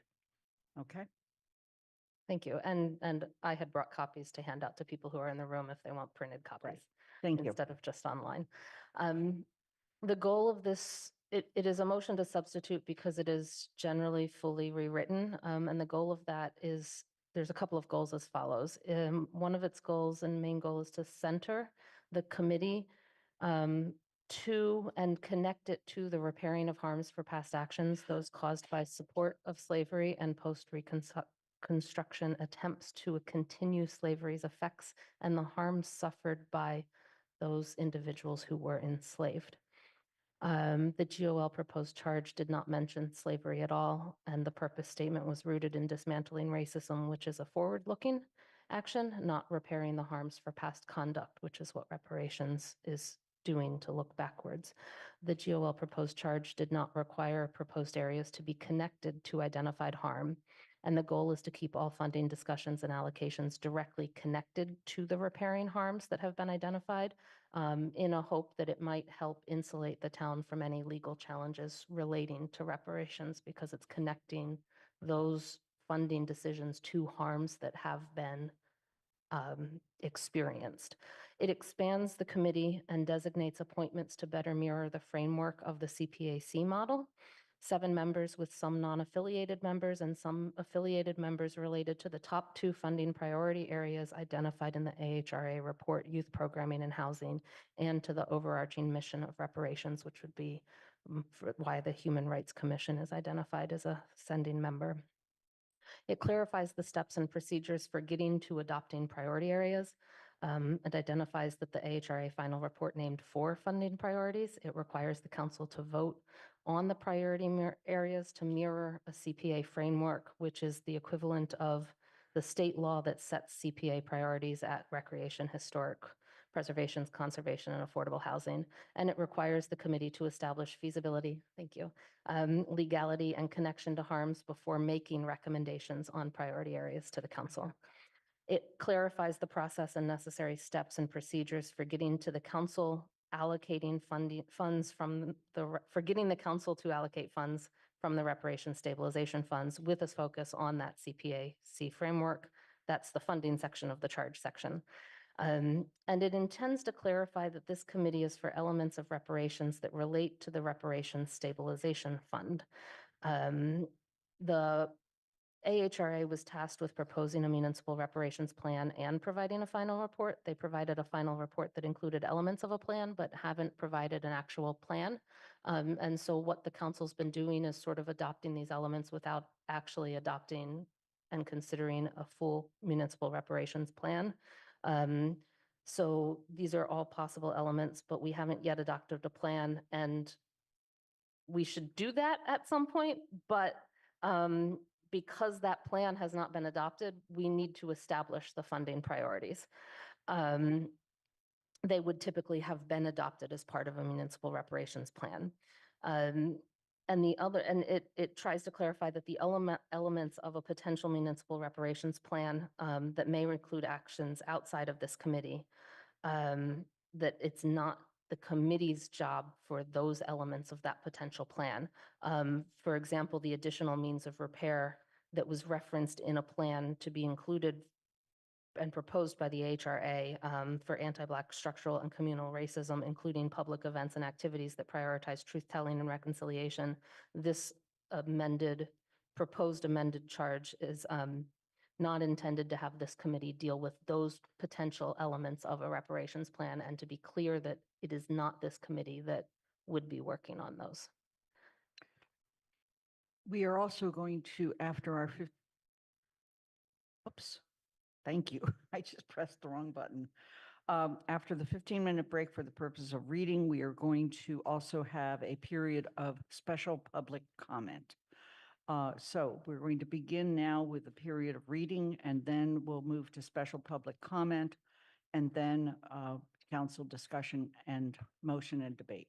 And for the counselors in the room, you've received the charge that's in front of you that was on the floor from the last meeting.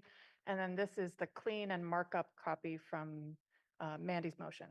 Okay. Anna, you have your hand up. Is there a clarifying question? I think it's sort of a clarifying question. After the reading period, I'm wondering if it would be permissible to invite Michelle Miller and Emil Karshabaz into the panelists room to discuss this, as they were central and pivotal to the discussion of the GOL level, as both the former co-chair and a former member of the reparations group. Yes. One other thing. Yes. What's being shown, the Recreation Committee should refer to the Recreation Commission. I said, Okay. And was my Councilor fault. Walker, do you have a clarifying question? Yeah, I'm just wondering, counselors who are not in the room, how are we accessing the document? Hi, I'm sorry, I didn't hear that because of the cough.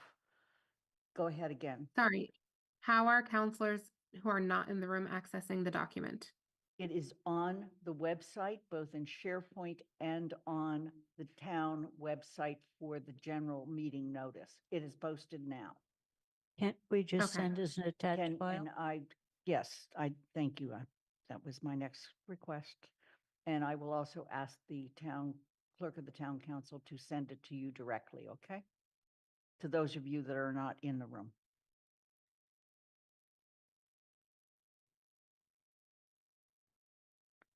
So we will reconvene at 8:30.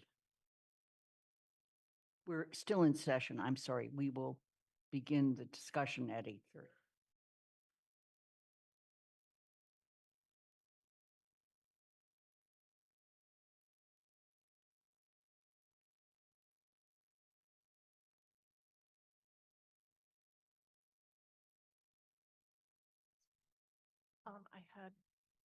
Do you want a copy? Oh, I have it. There was one left over. Oh, here's. Thanks, Mandy.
Lynn, I have a question.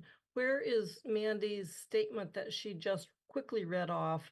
If that is germane to our consideration of this document, that would be very helpful to have. It was taped but not supplied. Well, Let then me- how can we use it? Okay, Athena is out of the room for the moment. Let me just wait till she gets back and we'll figure out how we'll deal with that. Okay? Thank you.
I normally never share. Normally shares. Right.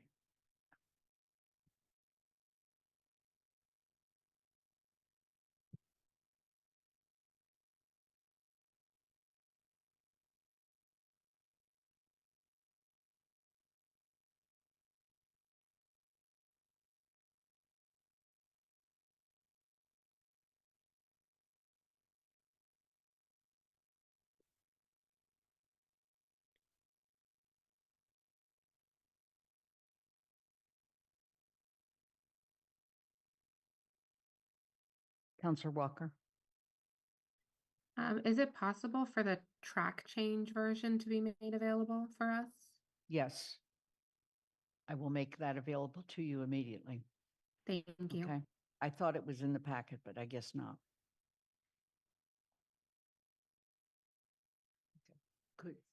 Could you, it is in the packet. It is in the packet, but we will send it to you.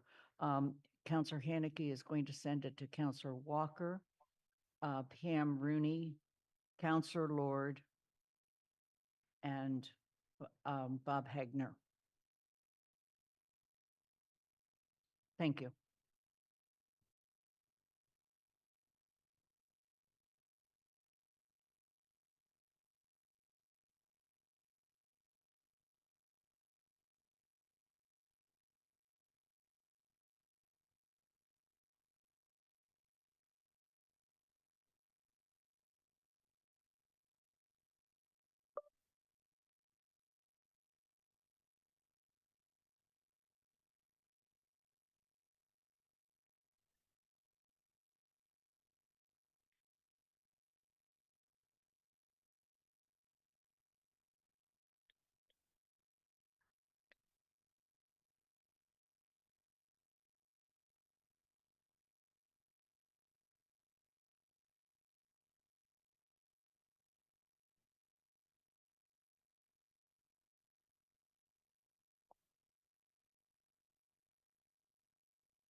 And also, Mama Claus there.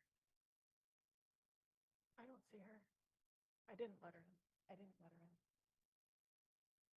Thank you. I don't see her on there though. I don't either.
was in the door.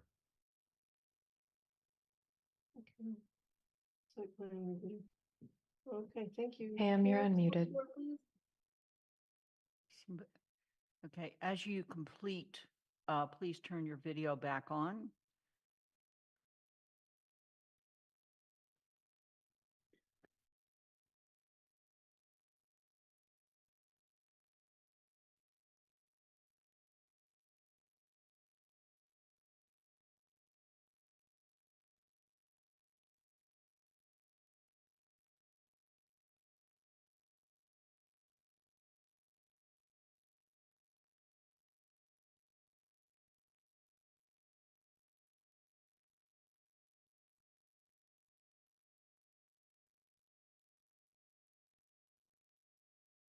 So as you complete, please turn your video back on so that I know you're ready.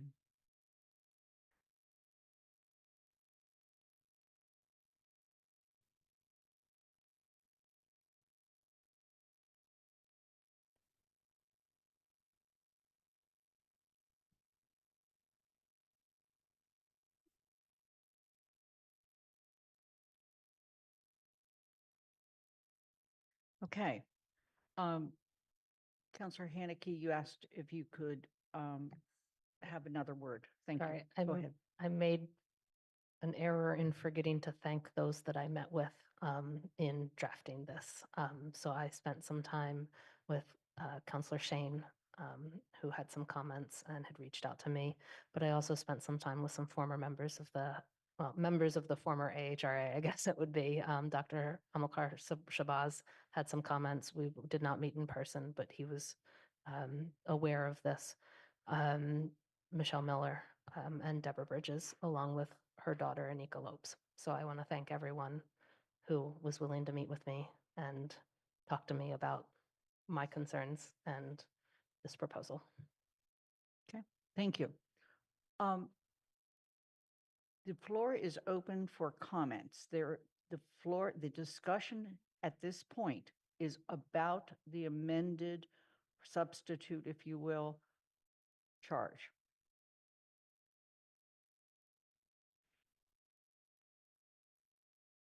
Okay. While we're waiting for that, I'm going to move to a specific public comment. If there is anybody who is in the room that wants to make specific public comment to this, please make sure you've let Athena know. If there is anybody like Amilcar or Michelle who are in the room but on Zoom and you want to make public comment, let me know.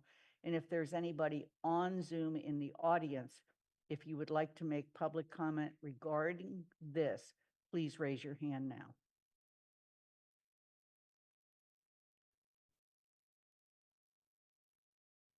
Okay, we're going to begin. We have one person in the room. Please come forward. Alex, please come on up. Okay. And Amilcar and Michelle, I'll be with you in a moment, okay? Please state your name and where you live. Yep. Thank you. My name is Alex Cox. I live at 1 East Pleasant Street in Amherst. Primarily, I would like to thank the council and the counselors who took the time to revise and specify the scope of this charge for this incredibly important committee. Please speak to the mic.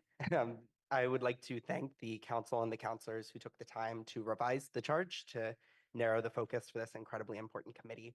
However, on my primary read through, I had 2 points of question that I hope will be answered through the discussion here today.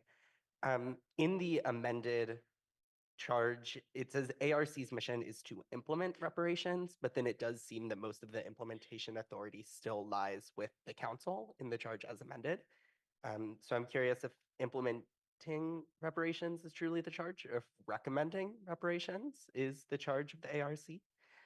Further, it says as defined by international human rights standards, but then fails to define which standards are the definition that is being adopted. Thank you. Thank you for your comment. Michelle Miller, former counselor and co-chair of the AHRA committee, please make your comments, and we'd love to see your face if you'd like to turn your camera on. Not tonight, I'm sorry. That's okay.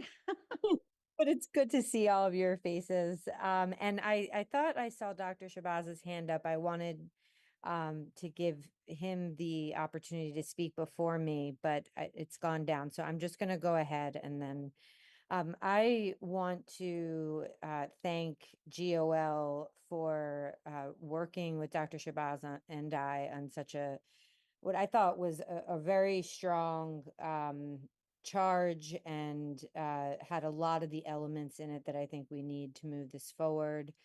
I also want to thank Mandy and I think Kathy for delving in a little bit deeper and taking the time to put together what I think is a very thoughtful charge. I really appreciate, from my perspective, that more counselors have gotten involved, and I appreciate sort of the level of thought that went into the substitute charge. There are a couple considerations that I would just, ask you to think about. The first being the makeup of the group. I really, or excuse me, the makeup of sort of the folks that would be consulted in the community. I really appreciate the integrity of and agree with centering the two inner circles of the concentric circles that we outlined in our report. And I suggested to Mandy that if possible, I think it would be important to find a way to incorporate into the charge some outreach to that third circle. I think that we, in the work that we did, envisioned that Amherst would have an inclusive lens when they were considering reparations. And again, I do agree that the focus should be those innermost circles, but I'd like to see something that would at least give some guidance to the committee to do that broader outreach as well. And then the only other consideration I have right now, and I'm really curious to hear everyone's thoughts, is the makeup of the committee, just considering that if you do identify people from those three other committees to sit on this committee, you're looking at a potentially different composition than you would be if the town manager were simply accepting applications, from the community. So you just have to kind of think about how that might work out in terms of composition, and who you want this committee to sort of, what you would like, how you would like this committee to look based on their lived experience. So those are my comments for right now, and I do see Dr. Shabazz's hand is up as well. Thank you. Thank you for joining us, Michelle, and for all your work on this. Dr. Shabazz, you have your hand up as well, so please go ahead. Thank you. And I also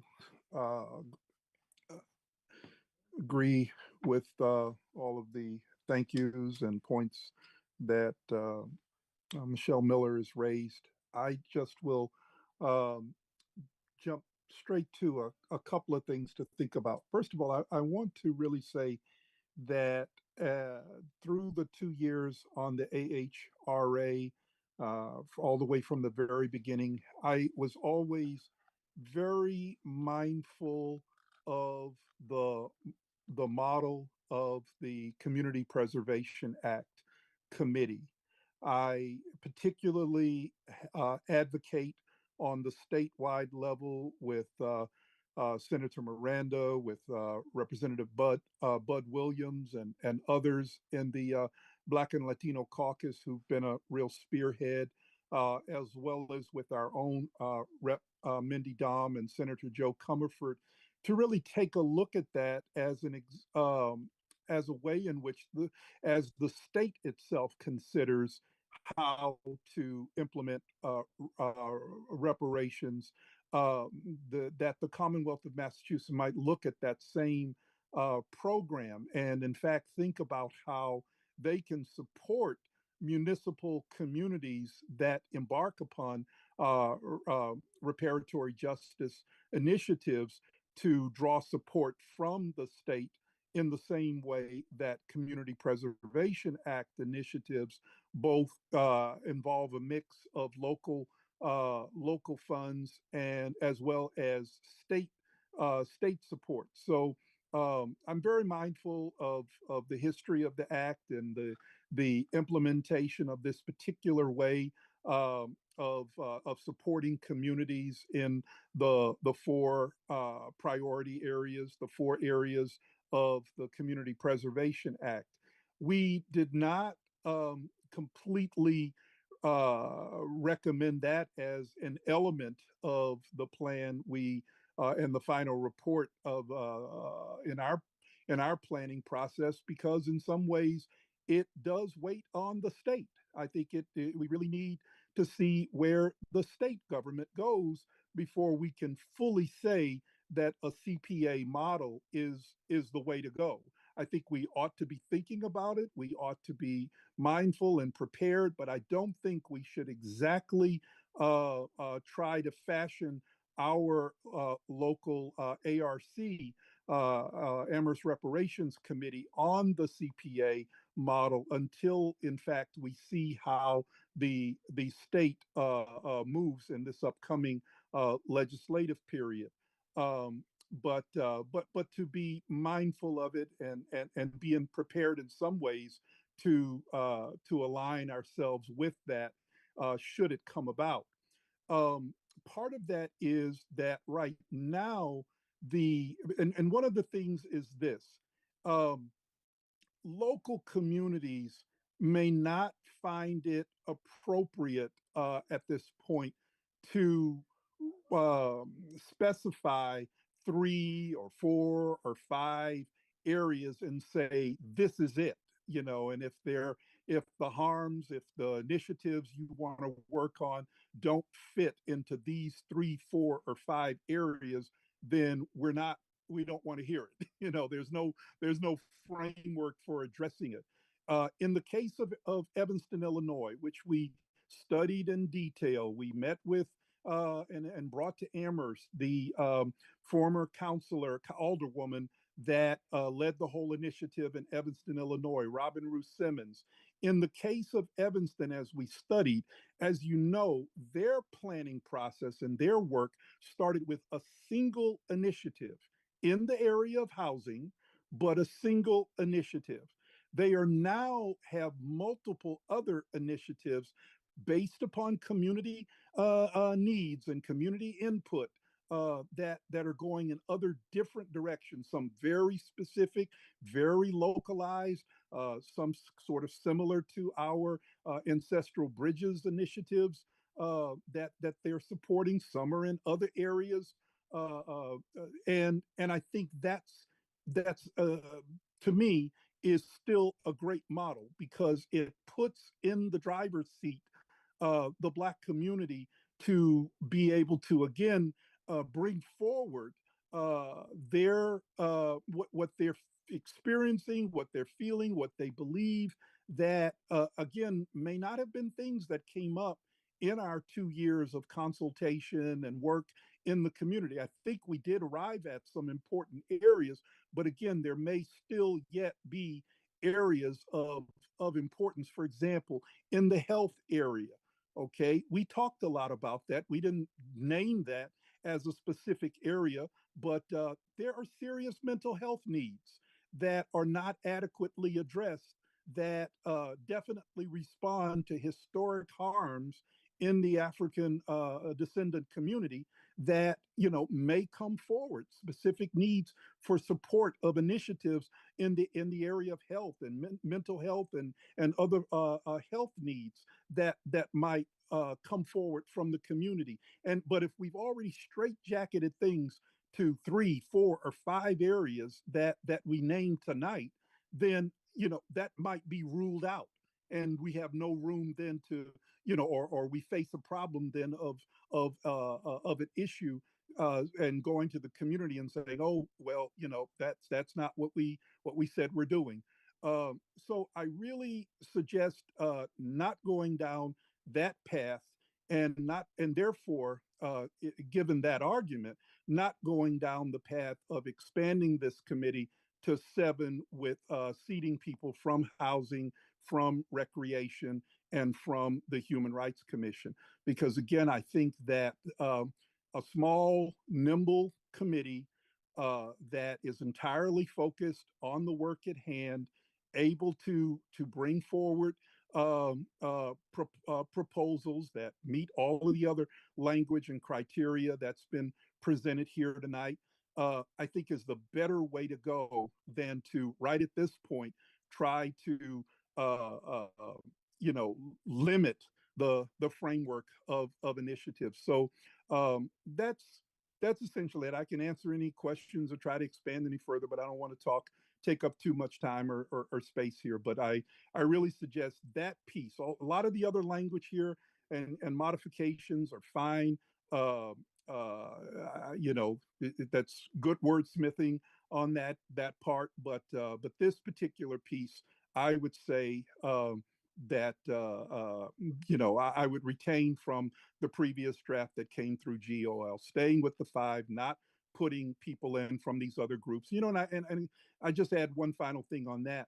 If in the 2 years that I was on with AHRA, and at some point going weekly in our meetings, if someone had then came along, if you all on the council had come along and say, oh, we need a delegate from the AHRA to sit over here on the Amherst Human Rights Commission or this, I would have to say, whoa, I've got enough on my plate as a volunteer community member making the AHRA meetings. I don't think I can also add to it going to the meetings of another committee for what may be just a limited scope of where their work dovetails with our work.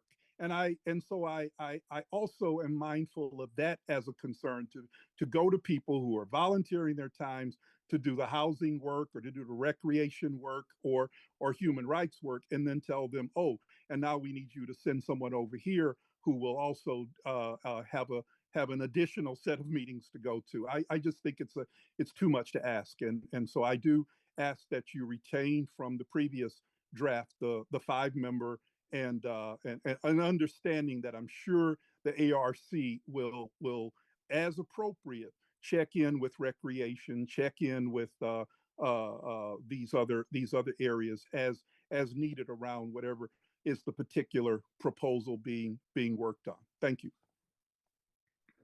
Dr. Shabazz, thank you so much for your comments, and again, also for your hard work on the document and the work leading into this. So the floor is now open. We're closing public comment, and the floor is open for questions. Bob Hegner. Yeah, I agree with the comments made by both Michelle and Dr. Shabazz. I also was concerned that expanding the committee or expanding the groups so that you're only getting a certain, you know, recreation, housing, human rights, it is constraining in some ways. So I do agree that we shouldn't be doing that. And also the idea that we identify very specific areas. And I also found those to be constraining. I think the commission can decide itself what the priorities are. And as Dr. Shabazz stated, they may change over time. So let's not try to identify specific areas where we can spend money versus you know, giving the commission the authority to come up with some good ideas and then bring them to the council. So, and I agree with the commenter that this is we're really making the committee really should make recommendations. It's not a decision-making body. The council is the one that has to decide how to spend money. Thank you. Thank you. Anna? I want to preface that This mic is so loud. I want to preface this by saying there are certainly things where I've highlighted and said, oh, I like this. So know that that does exist.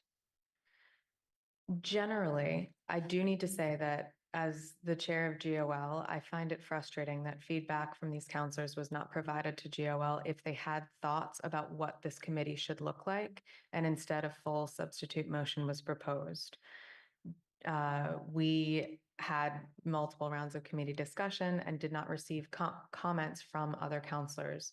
So just as a general practice, if folks have feelings about how something should look, please tell your committees. And if you didn't know what those feelings were until you saw our charge, fine. Okay. It is wild to me that the word black does not appear in this charge once. And the only time the words African heritage are mentioned are when referencing the AHRA. There are certainly other groups who have been enslaved in the United States and deserve reparations. The harm that they face may be different, right? The structural inequities may look different. The report and the research done by the AHRA specifically focused on those of African heritage, and to potentially expand this charge by removing those words, I just want to note that that could expand the charge. I believe we absolutely need to strike the membership from other committees. We just heard today from one of these committees about how overextended they are. We can't keep placing additional work on these committees. And I understand that the intent with adding those was to mimic CPA, but this committee isn't functioning like CPA functions yet, right? This committee is creating all of the things that CPA already has. So maybe at a later date, this charge might be revised and revisited to add those in. But right now, I think it's far too big a lift to be asking of someone who's already serving on another committee when some of those areas may not end up being addressed by this committee. Consulting, is it okay if I keep going? No one's telling me no. Okay. Consulting only with those in eligibility groups 1 and 2 is, one, not enforceable. We know that there's we know that there's so much behind proving ancestry, and it also ignores so this is in the priority areas. It says, consult regularly with the descendants of enslaved Amherst residents and residents of Amherst whose ancestors were enslaved in the United States regarding Amherst reparations program to inform the program and recommendations made to the council, citing eligibility groups 1 and 2 in the AHRA final report. This also ignores structural harm that has occurred as a result of long-term result of slavery in the United States. I do appreciate the add of adding connection to the harm being repaired to the piece around priority areas. But those were 4 things that stood out to me right away. Thank you. Counselor Walker. Thank you, Lynn. I agree with much of what Anna said, so I will try not to be repetitive, but some of the comments I took was that this is a successor committee to the AHRA. As much as it has a slightly different purpose, that is where this work is coming from. And so I also agree strongly with the removing of the word Black or African heritage from the charge completely. I also agree with everything said about the membership. I think it doesn't make sense to add those members, but maybe, they can consult those members, and those other committees. And I don't think that that necessarily needs to be in the charge. I think they already have that option to consult those committees. I just feel conflicted because there were some suggestions that the wording was fine and I don't feel strongly about removing it, but there was a lot that I feel strongly about changing. And so I also just wanted to point out, similar to what Anna said about the process, I feel like I didn't have enough time to process this, and I don't necessarily want to continue to drag this out. But this feels like a lot right now, and so I'm slightly overwhelmed also. Um, There were a lot of other things that I think were unnecessary to add. The connections to harm being repaired is nice, but I think if we're looking at the AHRA report, they made all of those connections to those areas that are suggested in the report already. We have the full history outline in another report. And so maybe if they're going to suggest a priority area that wasn't recommended by the AHRA, we might ask for them to point out the connections to the harm being repaired. But I think all of that has already been done. I also feel like some of this was written as if this isn't going to be an ongoing committee, right? Like we want your recommendation and then this, but I don't think it leaves it open enough for things to change over time. This will be a standing committee. And so a lot of the way that this was written, it sounds like they're producing, one report, one set of recommendations. And so I didn't like that either. And I also think the recommendation for this to be set up like CPA could just be a personal recommendation. I don't think we need to require them to set it up like CPA. I think that's an option, but I also think we want to leave this open for the members of that committee to recommend to us what they think it should look like, and for that to be open for them to decide.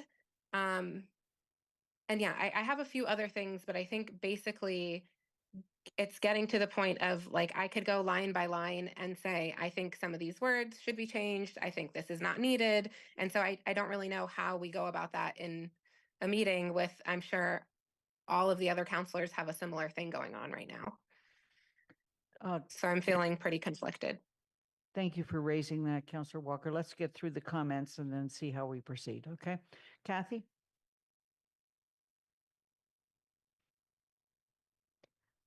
I think what Alicia just raised is that we may need a working group to have a line-by-line discussion of this, but let me just say what I think is the motivation of trying to restructure what we originally received. I see these as tax dollars. They're public tax dollars. And the more we have a couple places, we're not saying which areas might be reparative. The HRA had a long list and they narrowed it to a few high priority. But I think without some initial and is the initial set of 3 to 5 carved in cement? Not necessarily, but it allows you to be clear when you're going out and asking for proposals. And how else do you make comparisons of proposals? If you have 20 proposals and each is a one-off, how do you judge them, cluster them, do anything with them? So it's spending, I saw this charge as starting to think of how do we spend the stabilization fund we put up for reparations and trying to link it back to the harm and the resolution we originally passed, which very much anchored it in, if we need to put the words back in, to slavery and the post-Reconstruction discrimination in housing and employment and a long list of things that happened here in Amherst. And trying to think of that. And the report already identified some areas. So I think, the 2 steps of saying narrow to a set of 3 to 5, 6 areas, because then you've got to say, why are these feasible? How would you do them? And then solicit proposals. People have to know what areas they're proposing in. And then you have to have some way of comparing them and coming them back for potential funding.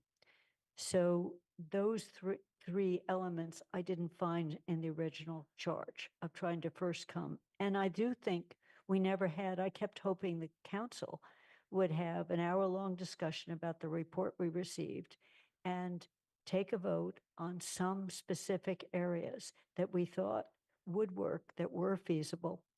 We can't do individual awards based on race. So which kinds of things, so that we would get some buy-in. We never had that discussion. We welcomed all the hard work that came into the report. So we've missed that step. So this is written in a way that this successor group, whether it's 5 people or 7 people, maybe it goes back to 5, comes with, we've read the report, we like the 4 or 5 priority areas that were selected, and that's our starting point. And they come back to the council and say, this is our starting point. We say, that sounds like a good idea. Where they've created some, this is why we picked them. And then the second thing would be the way to set up a process of getting proposals. CPA is probably just one model, but it is a model we have in town with a post. We're open now for proposals. You have a simple little form you fill it out without a lot of things, say how much money you want and why. And then the committee has a very open discussion about the relative merits. And I'm expecting that the proposals will come in for more dollars than are available.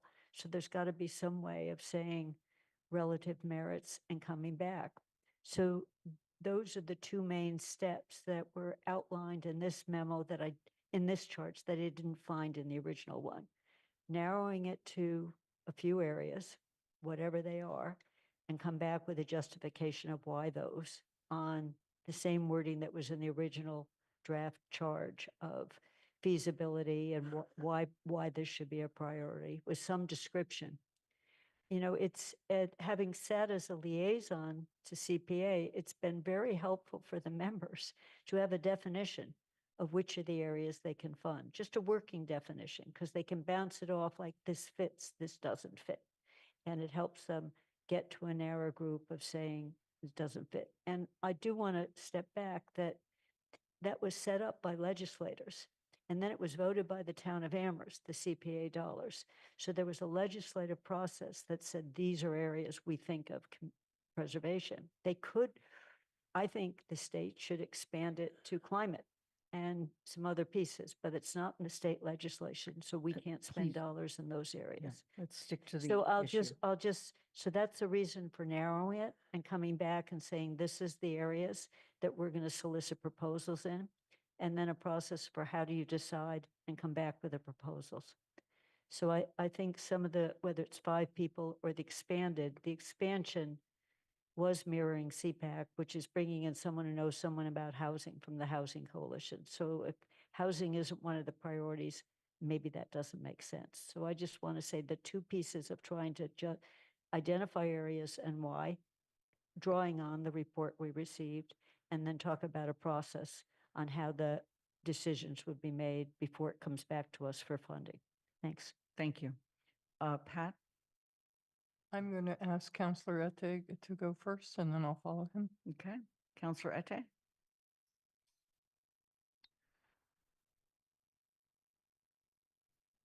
I actually think this replacement charge is a better charge because the focus is more limited.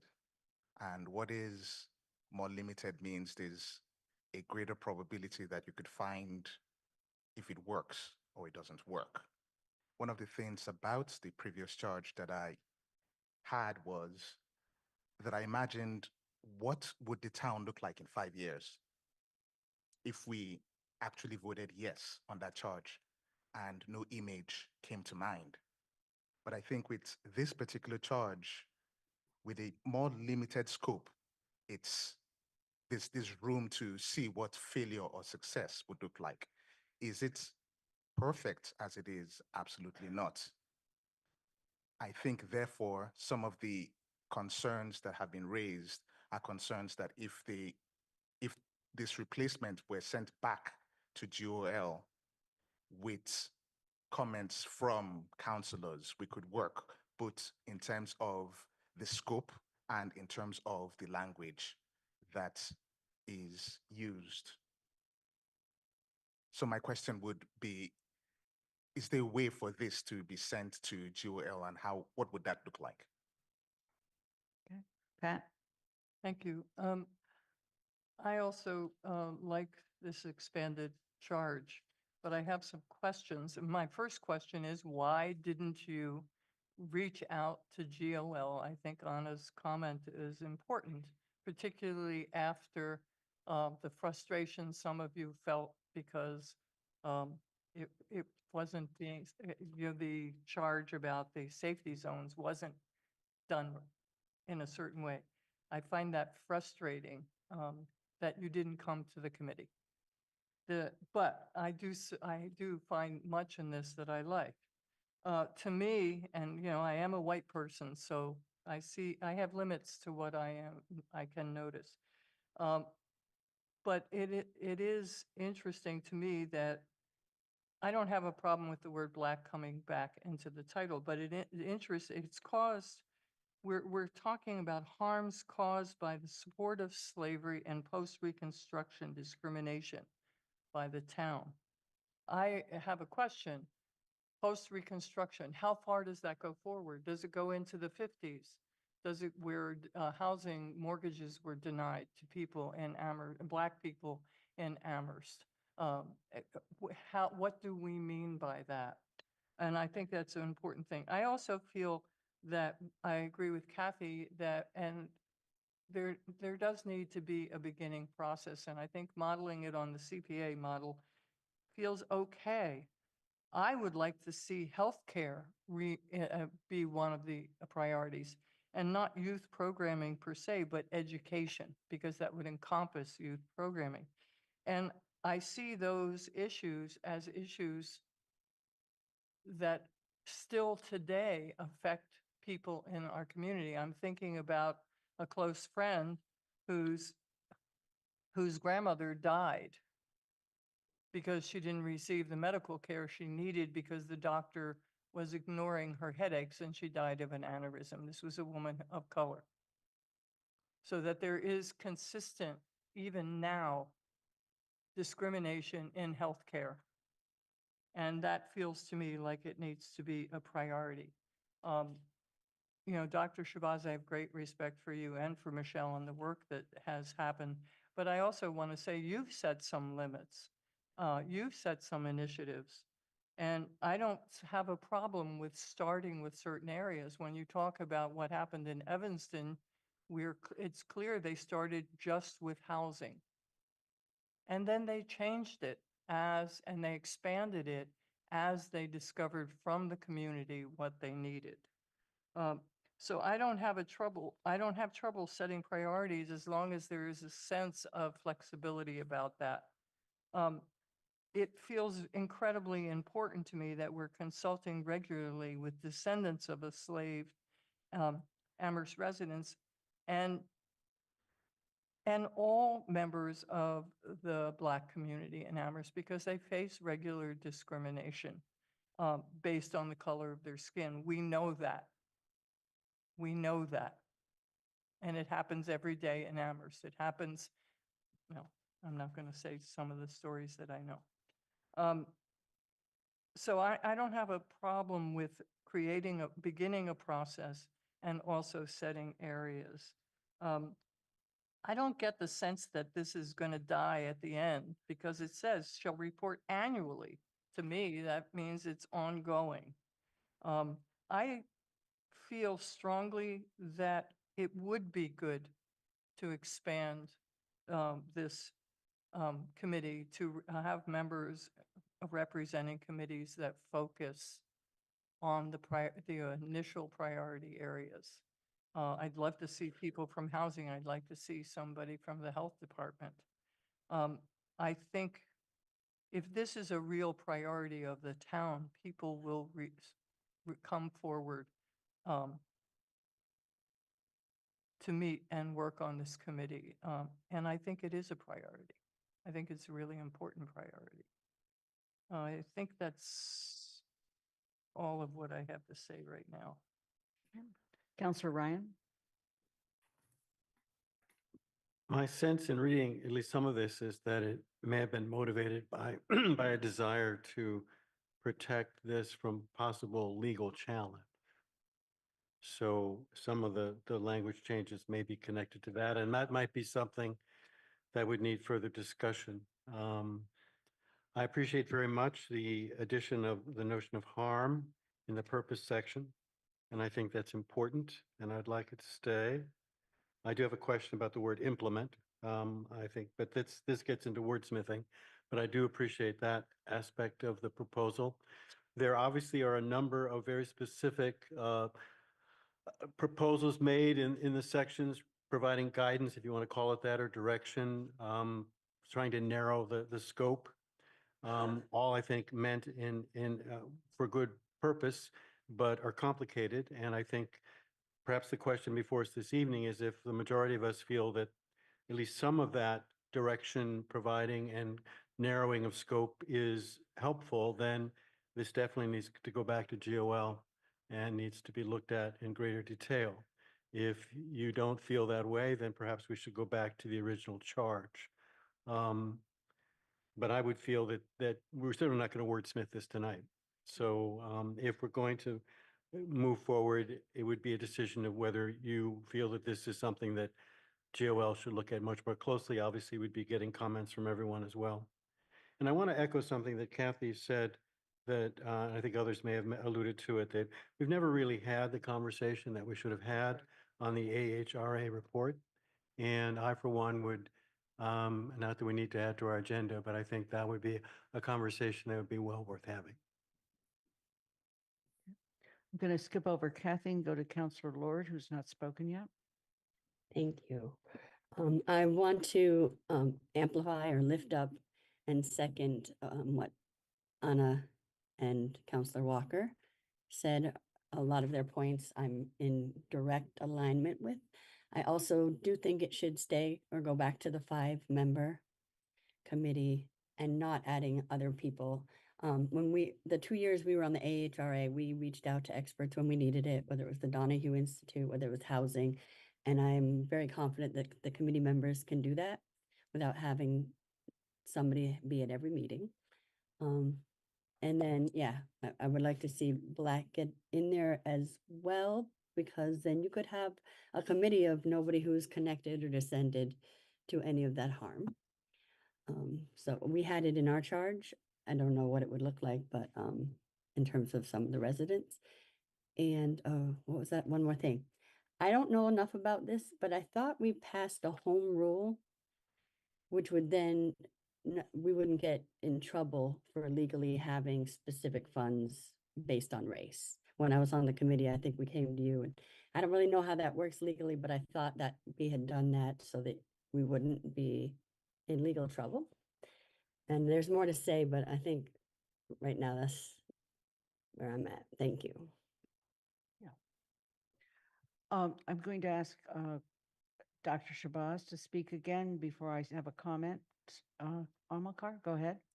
Thank you, Lynn. This is a very good point that Hala raises that I wanted to come in on. You know, we don't have a home rule measure passed yet, not for Amherst in particular, and not at a statewide level. In my discussions with Rep. Dom and Senator Comerford and others, this is the crux of the matter.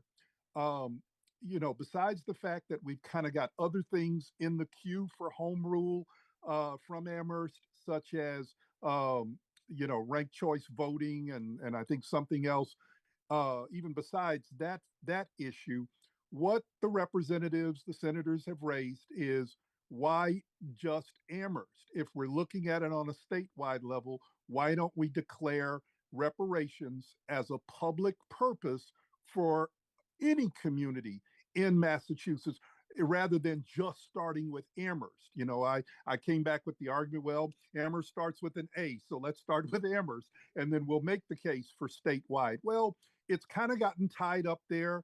That's part of the discussion at the state level around the 2 bills that were in the mix last year that didn't move forward. Is this you know, and that we look to perhaps move forward this year. But until it is declared a public purpose, we are restricted in what we can do. So why restrict the scope?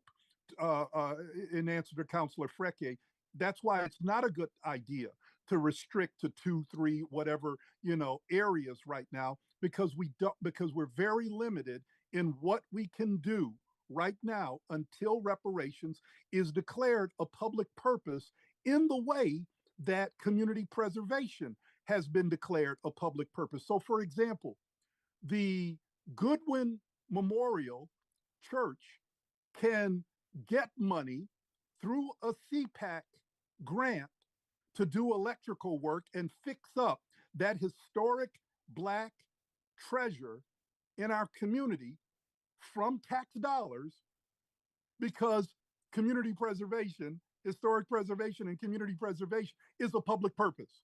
But we could not do it through the Amherst Reparations Committee or Amherst Black Reparations, because reparations is not yet a public purpose.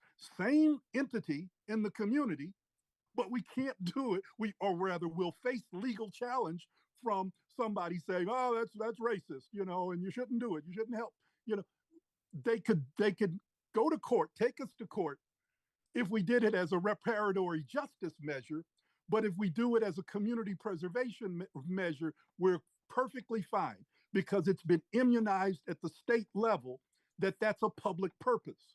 So I do implore you, don't straitjacket this thing right now to 2, 3 limited areas, because right now we're already straitjacketed by the fact that we have not immunized this process yet by getting reparative justice as a public purpose, so that municipalities can make grants to individuals or to groups or to institutions for that purpose. So I just wanted to mention that again, or bring that out. Thank you. I'm going to just make 1 or 2 comments. I don't want to get into the debate. I do think there's a possibility that we need to refer this back, Anna. But before that, I also want to ask, and that is, this charge has, as did the other one, has several references in it. And I know we don't tend to put links in charges, but it seems to me that we should at least put some footnotes here so that people know which documents we're referring to, and that there's no debate as to those documents. Having said that, I'm not going to get into any of the other comments at this point. I'm going to go to Jennifer, who has not spoken yet. Thank you. So I was just going to say that I was prepared to vote to approve the charge at the last council meeting. Is that still, is The that motion that's on the table? table is this Okay. charge. Yes. Okay. The You- motion that is on the table at Yeah. this point, the active one, is the amended charge. Yes. Anna. Okay, my notes are in 7 different places. All right. At the last meeting, when there was a vote to send this back to GOL, I did not vote in the affirmative because it was a vote to refer without specific language suggestions and comments. GOL had discussed it, had written a charge, had sent it to council. I am comfortable with this getting referred back to GOL because there are concrete things for us to discuss beyond just what GOL brings up with the folks that we have in the room. And I want to thank Kathy for forwarding me a memo that she had written last term of the council regarding the AHRA successor body. That was not in this is like a bigger picture of how we do carryover memos, because this was not, I had never seen it. So it's something that I think we need to figure out how to include feedback like that if an item is being carried over, because otherwise future committees are in this boat. So learning opportunity here for all of us. And Mandy, if you also sent comments, I didn't receive them. So know that that was not an intentional oversight on GOL's part. We didn't know.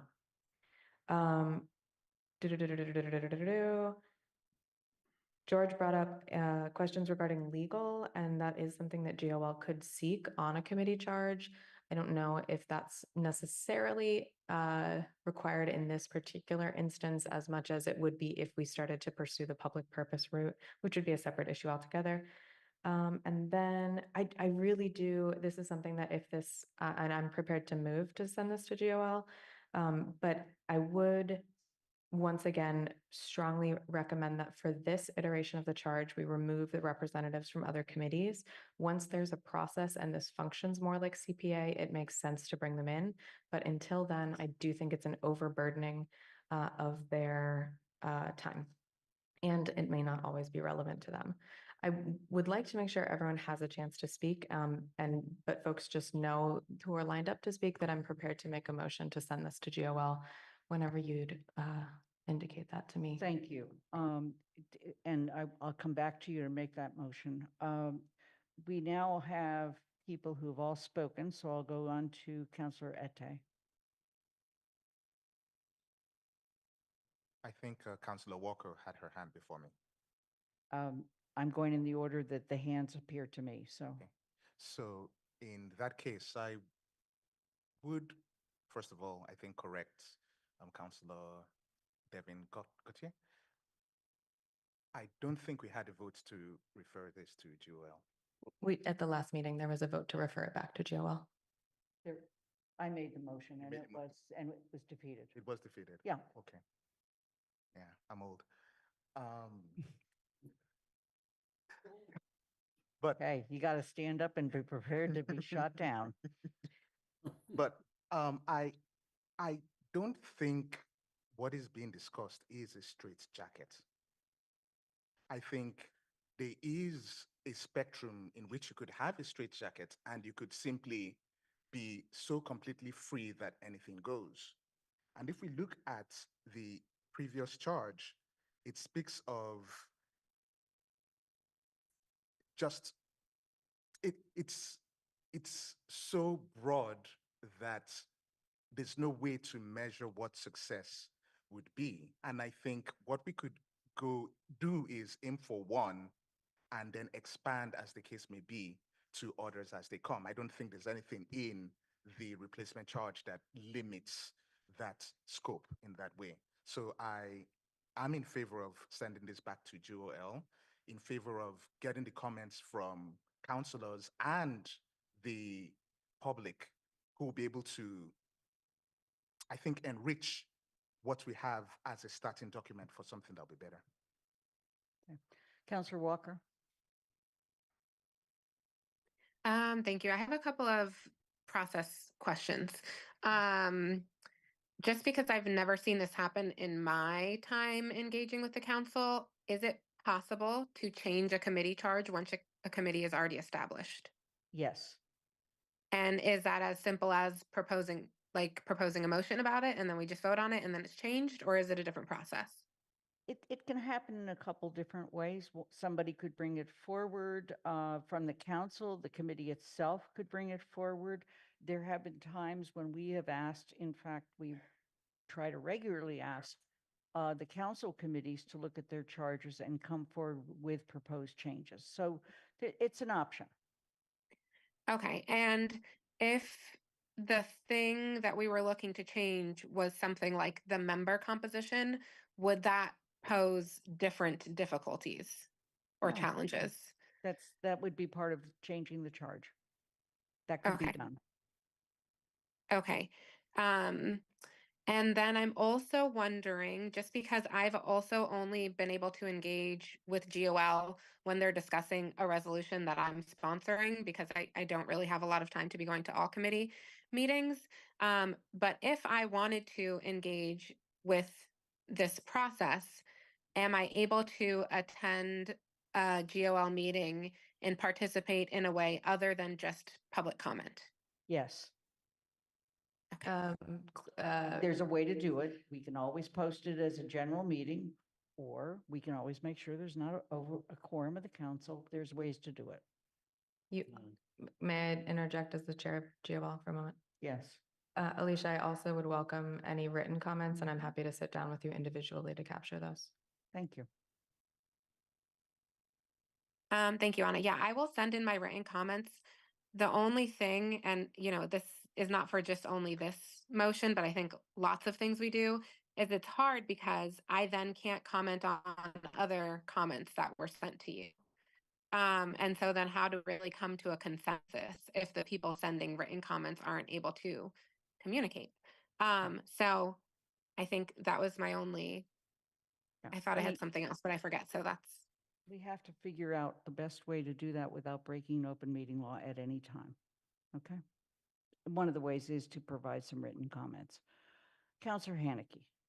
I also want to go to Michelle Miller, who has her hand up. I will try to keep this short. Anna, I believe Counselor Steinberg were also people who submitted comments to GOL before this transition on this matter when GOL discussed it. And I think we had all assumed that GOL was taking them into consideration in this last round of discussions, so. Please resend. Sorry about that. Nope, you're good. I want to affirm what Counselor Ryan said about an attempt to, or a thinking about potential legal challenges to a charge and why certain words were removed and certain connections were brought forward as clarity. Obviously, I don't know what legal challenges might be, but it was certainly in part of my discussions with everyone and in thinking about this draft, that potential for legal challenges, particularly with regard to recent Supreme Court decisions on affirmative action and responses to that in terms of referencing particular racial categories was definitely a consideration in terms of language that was used here. So I just wanted to state that as one of the reasons for removal of things but then re-referencing prior actions of the council. At this point, that's all I'm going to say to move this discussion along. Okay. Michelle? Yeah, one of the things that I think is important to think about is when we were naming the priority areas, we were really thinking about feasibility in the context of reparations not being identified as a public purpose yet. So if we take healthcare, for example, which has come up a couple times in this meeting, and I think many of us agree is a really important priority, we thought about, well, where could tax money in Amherst right now go to alleviate the harms related to Black residents and healthcare? So if we just think through that question, like, is it the Musanti Center? Is it like, where do you put the money in a way that would, actually work to address the harms that have existed and exist up until this day? So I just, again, theory and practice are two different things. I think, we have a lot of theory right now, but when we get into the practice, and I think this is why Evanston really, they continue. I just looked at their most recent agenda. They've been working on this for 2 or 3 years, and they're still limited to housing because they have found a way to really be able to justify taking tax dollars and using it for housing purposes. So I think that we may, while I really appreciate the thoughtfulness, and I think that this charge is something that we are going to get to eventually, I just encourage us not to overthink it right now. Like at this point, I think what we need to do is get in there and start doing the messy work, and as best we can, you know what I mean? And I think that really thinking about feasibility with respect to where these dollars can go without there being a named, that reparations is not named a public purpose right now. And so we have to consider, while it may seem more like we came up with programmatic or sort of more general priority areas, there were reasons for that given, the limitations that we have. So thank you. Okay, thank you. Anna?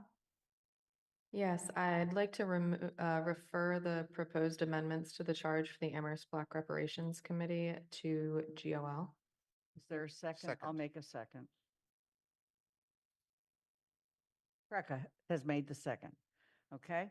The discussion is only about the referral unless you have additional messages you would like to send to the committee. Counselor Walker. I just have another process question. So we don't have to vote on the amendment itself, like the other motion is just completely off the table now because we have a new proposed motion? We're not, everything is now being referred back to GOL. Referral means we don't vote on anything else. Just like the previous thing that we did with the speed zones. Right. So I'm just trying to understand then what happens with what was the proposed motion or charge before? Does it just disappear or do both go back to GOL? It all goes back to GOL. Okay. And GOL will come forward with a proposal to the committee for a charge. Okay. Nothing's lost, but there's no motion on the table except to refer. Okay, thank you. Okay? All right. If the referral fails, the Yeah. motion to amend is back on the table. If that fails, the original motion would be Right, back on the right. table. Correct. Thank you.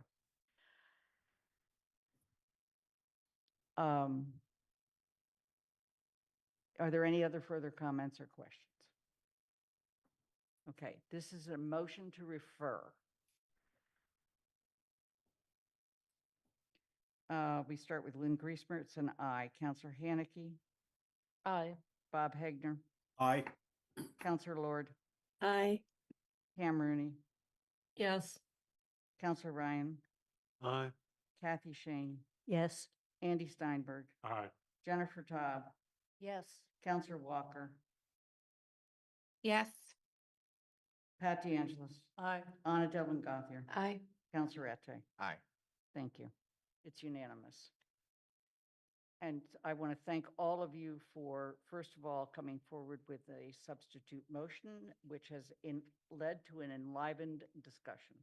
The next motion is not relevant because it was to vote SME status.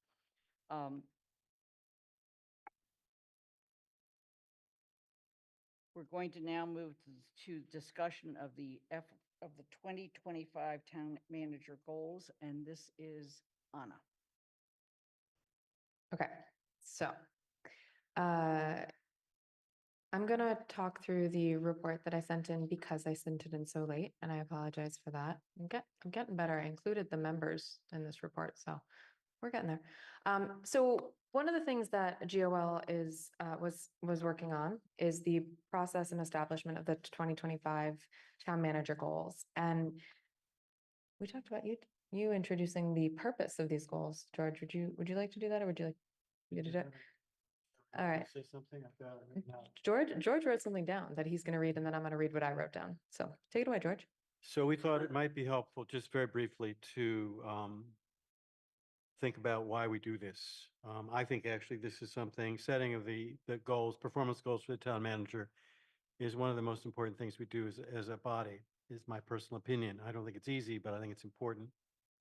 So the committee thought it might be useful just to begin with a brief statement about the reasons behind why the council goes through this yearly exercise. So in our discussion at the last meeting, we identified 4 reasons we thought were most relevant. The first is this exercise is crucial in helping the 13 of us come to some consensus about the council's top priorities for the coming year. It forces us to think hard and think collaboratively. Secondly, in providing these performance goals, these priorities, it assists the town manager in allocating limited staff time and resources in support of these priorities. He has said on many occasions that this document that we create is a document he shares with all his department heads. Third, it's a public document. It's available to everybody, spelling out what matters most to us as a body and where we want to focus our collective energies and efforts. I don't believe that I'm the only one who shares this document with constituents when they ask me about the council and what it does. We are the policy-making body, and this is our key policy-making statement. And finally, it serves as a historical record of council commitments, which can be consulted over time and against which we ourselves, for better or worse, can be measured both in the long and the short term. So for those 4 reasons, there are probably others, just to remind us of why we go through this process. Thank you, George. So one of the things that I have noticed about the goals that we tend to establish or that we have used for the town manager is that first, we establish them in a narrative form, but second, they're not consistent in the way that they're presented. Some of them are very actionable and specific. Some of them are broader directions that we'd like the town manager to go. So what I proposed to the committee was a new way of organizing the town manager goals, which would allow for increased clarity of actionable items as well as objectives, meaning the direction that we want to go. The committee agreed to provide the full council with an update and seek your feedback on both the direction we're going and the goal areas as we continue. We will discuss this feedback at our next meeting and continue to seek your input on objectives and action items for 2025, including considerations of items from 2024 to carry over. So the way that the framework works, there's a table in the memo that you were provided. We would be able to track specific action items and differentiate them from bigger picture objectives. I want to pause for a moment and ask the clerk to put the table up on the screen. Thank you. Differentiate the action items from bigger picture objectives. It also allows us to note whether goals are new, carried over from a prior year, and if they're in progress or complete. Lastly, it more clearly specifies the number of objectives and action items per goal area, allowing the council to set a reasonable number of goals to be accomplished in the coming year. Like George said, the town manager goals, while they're called the town manager goals, also reflect the priority areas of the council. So the way that this, I'm calling it a framework, that's just a fancy way to say table right now, so it's just a table. What it includes are the following. The first is goal area. These should look pretty familiar. This includes broad topics of both legislative and management goals.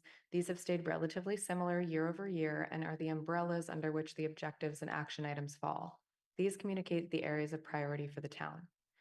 Objective outlines the direction of movement the council would like to see within that goal area. These are not necessarily tangibly actionable, but they provide direction to the council and the town manager, and they also serve as those priorities. And then action items. The action item column represents the tangible actions that the town manager is to move on in the coming year or within a longer time frame as noted. These should be specific items that can undoubtedly be completed within the given time frame. It's possible that for some years, an objective may not have a specific action item, but it's not necessarily removed as it's still a priority action for the council or the town manager is determining the action item within it on his own. And then lastly, status. The status column allows the council to note whether a goal is new or a carryover from a prior year, whether it has been started or not, and what would also be the appropriate place to note if an item is to be completed in longer than just a year. So what I tried to do is give you sort of an example of what this would look like. And the reason why I didn't go further was the way that our current goals are written. Half the things that are numbered as action items aren't actionable, right?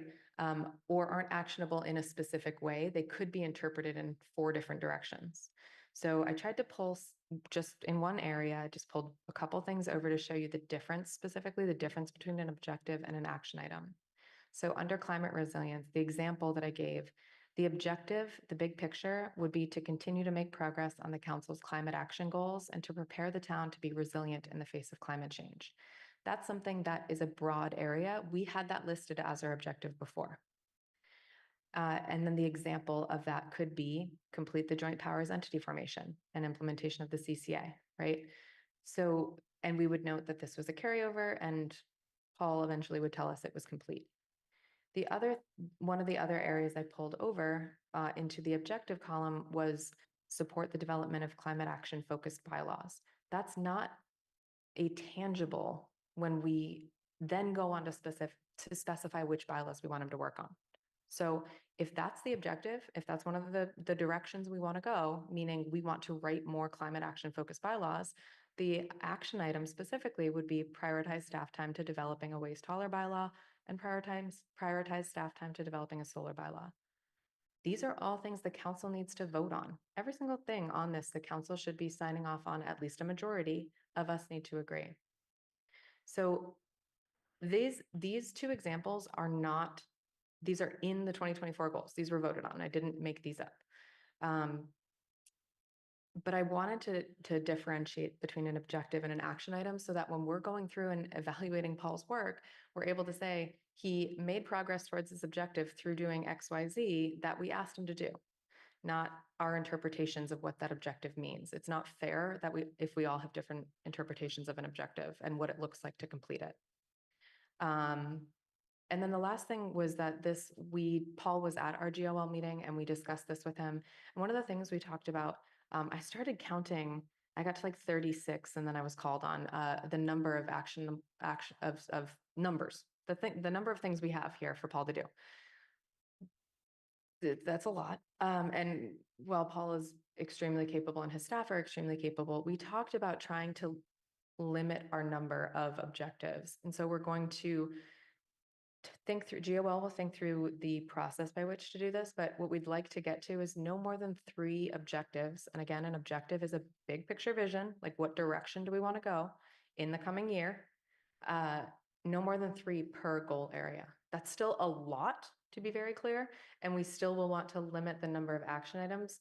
Because action items are different in scope, we are not setting a set number of action items at this time, but once we get once we get feedback from the council, we'll go through and we'll talk with Paul about what is feasible in the year versus how many long-term goals do we want in there. So we're trying to bring this a little bit more towards best practices and goal setting, but also to get a bit more clarity when we then go back to say, what have we done in the past year of the direction for Paul and the council and the action items for Paul. And I'm happy to take comments. The other thing that I would like folks to consider and individually send me as GOL chair feedback on is, are these goal areas still what you want to keep as the goal areas? I'm not offering my own opinion on that, but that's step 1 is, are the goal areas still true? And again, goal areas are not a perspective on where we want to go. It's just saying these are the umbrellas. Within that, we'll have the objectives. GOL folks, did I miss anything about our conversation that I should mention? That was my monologue. I'm happy to take any comments people have about this. You can take the screen down now. Kathy? First, I like the direction conceptually. I did just a really quick count as you were talking, and there are 14 goals, although one seemed to be repeated. Just a line was exactly the same. So we need to focus on whether we really have 13, 10 distinctive, as opposed to some of the goals are a subset of something else. Sorry, Kathy, to clarify, do you mean goal areas? Yeah, just So like the first- bigger climate the action. first column, Yes, okay. the very first. So racial equity and social justice appears twice. So I don't know whether you meant it to. That gets Probably not. That's probably a typo. okay. So there's there 13. There are 13 total. There are 13. So if you multiply 13 times, you're trying to limit it to 3. We're still at 39, right?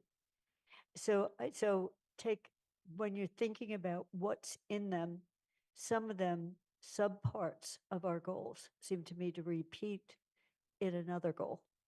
So when that happens, it means the goals are distinct from each other, and I don't know where to group it, but just think about what the umbrella is when it's a goal. So that's just, I'm not saying which ones, but when Lynn gave us this little exercise of rating and then pieces of it, I said, I'm finding pieces of a goal in another goal. And I'm trying to figure out whether I rate it higher when it appears in this goal than when. Yes. So just, trying to limit it. So I think a limited amount of things that we think are really high level, and then your effort to get it down to something called an action item may be a challenge when you look at some of these goals. I'm prepared to take it on. So just, it works better with climate because we had a couple specific things that we were hoping would get done. Once they're done, you're going to have more difficulty populating it. So just thinking it through, it's not that the goal's wrong, it's just the action item may be less clear. Thank you, Kathy. And I think that's why the introduction of the objective and limiting it to 3, while on the face of it seems like a lot, is so important, because if there isn't a tangible action, we need to consider why it's in there, what purpose is it serving, and then is it in fact an objective that we're trying to reach, and we need to think about what is the action step towards this. And then I think we're going to find we have way more than 3. I agree with you, 3 is probably too many, but we're going to start there. Pam Rennie? Thank you. I like the format. I like the idea of creating this kind of framework. the action items I think that we've been talking about are, we've sort of argued back and forth between broad objectives, broader objectives, and then these action items. And I think we were told last time that we didn't want very specific little actions because that was too limiting and it sort of filled the airwaves with lots of little stuff. So I think there are always action items that are associated with an objective. An objective is specific, it's measurable, it's actionable, and it's timely. So yeah, there are going to be a bunch of things that serve that purpose, that create the filling behind the objective.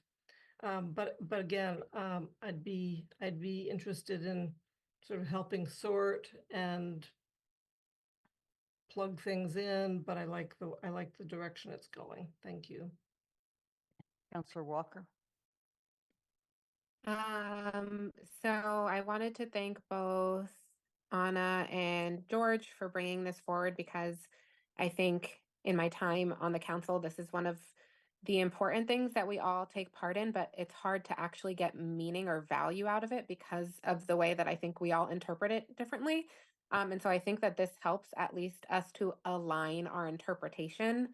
And so basically, some of the things I'm wondering, and I think you all are still working on these things, so I don't expect any answers, but just how are we deciding what the 3 action steps are? Because I think although I don't think we would all exactly agree on the broad objectives, I think we might agree on the objectives and then not agree on like what are the 3 action steps that would point us towards what those objectives are.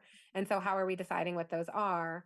And then when we are looking at doing the actual evaluations, are we then asking counselors to only take those things into consideration when writing their evaluation? Or are we allowed to consider things that maybe other counselors didn't think or didn't make it for some reason into the 3 action steps? And how do we plan to account for those things in our evaluation? Sorry, excuse me. I think those are my main questions, but I do think that this is an incredibly important step in the right direction towards becoming a lot more organized with this process. And so I really appreciate that you all are taking this on. And you might have said this, Anna, I apologize if I missed it, but if there is something you all need from other counselors to help move this along, can you please repeat what the ask was there? Yeah, so to repeat the ask, right now, there will be many other asks, to be very clear. Right now, the ask is to look at the 13. I'll send a revised version where there's no typo, sorry. But the 13 goal areas and to say, are these still the areas that we want to focus on? Remembering that it's not a direction that we want to go underneath them. It's just, those are the areas, kind of the priority areas. And then really quickly, if I can, Alicia, we will absolutely be coming back to the council with a process for deciding what those action steps are. GOL is not going to be saying, this is what we're doing, right? Like this will be 100% built by council. And we will have, I'll bring forward a proposal for how to kind of decide on which ones go in the final version. Thank you. Counselor Haneke. Thank you. And that's a thank you to Anna and George, Counselor Ryan. Full GOL credit. But Full everyone, this is my first year not on GOL, and it's the first year I haven't had to deal with this problem. And so I am thrilled that there is progress because I know how hard it is. I know, yeah, and it will continue to be hard, but I want to especially appreciate Anna and her bringing her professional experience into this conversation that many of us don't have that experience with and have been like floundering with how to move forward in many different iterations. I already see 2 goal areas that can actually be objectives within other goal areas. So I'm hopeful we can get this down to at least 10, if not more, lower. One of my concerns is, well, it's not really a concern, but I guess it's more of a question, and it goes along with Counselor Walker's sort of question, which is, not could we only evaluate the manager on the action items that are specifically listed there, but how, if we don't list an action item because it, how do we limit them to a reasonable amount to give the manager leeway to do other things and not limit, not sort of say, this is not him end up being, this is the only things you work on. How do we meet that balance between us wanting to say, we think these are the areas you want to work on, but we don't know what he goes through every day. So we don't know what the manager has in his head and all of the department heads have in their head about what they need to work on to keep the ship running, basically. And how do we balance that? And then how do we evaluate on that? Or how do we ensure that we also don't get a response, well, it's not in an action item, and so we're not going to put resources to it mid-year. What's our plan if that's a response we do get? Are we then modifying action items and stuff like that? So that's just concerns and thoughts that I have immediately. Thank you. Jennifer, go ahead, please.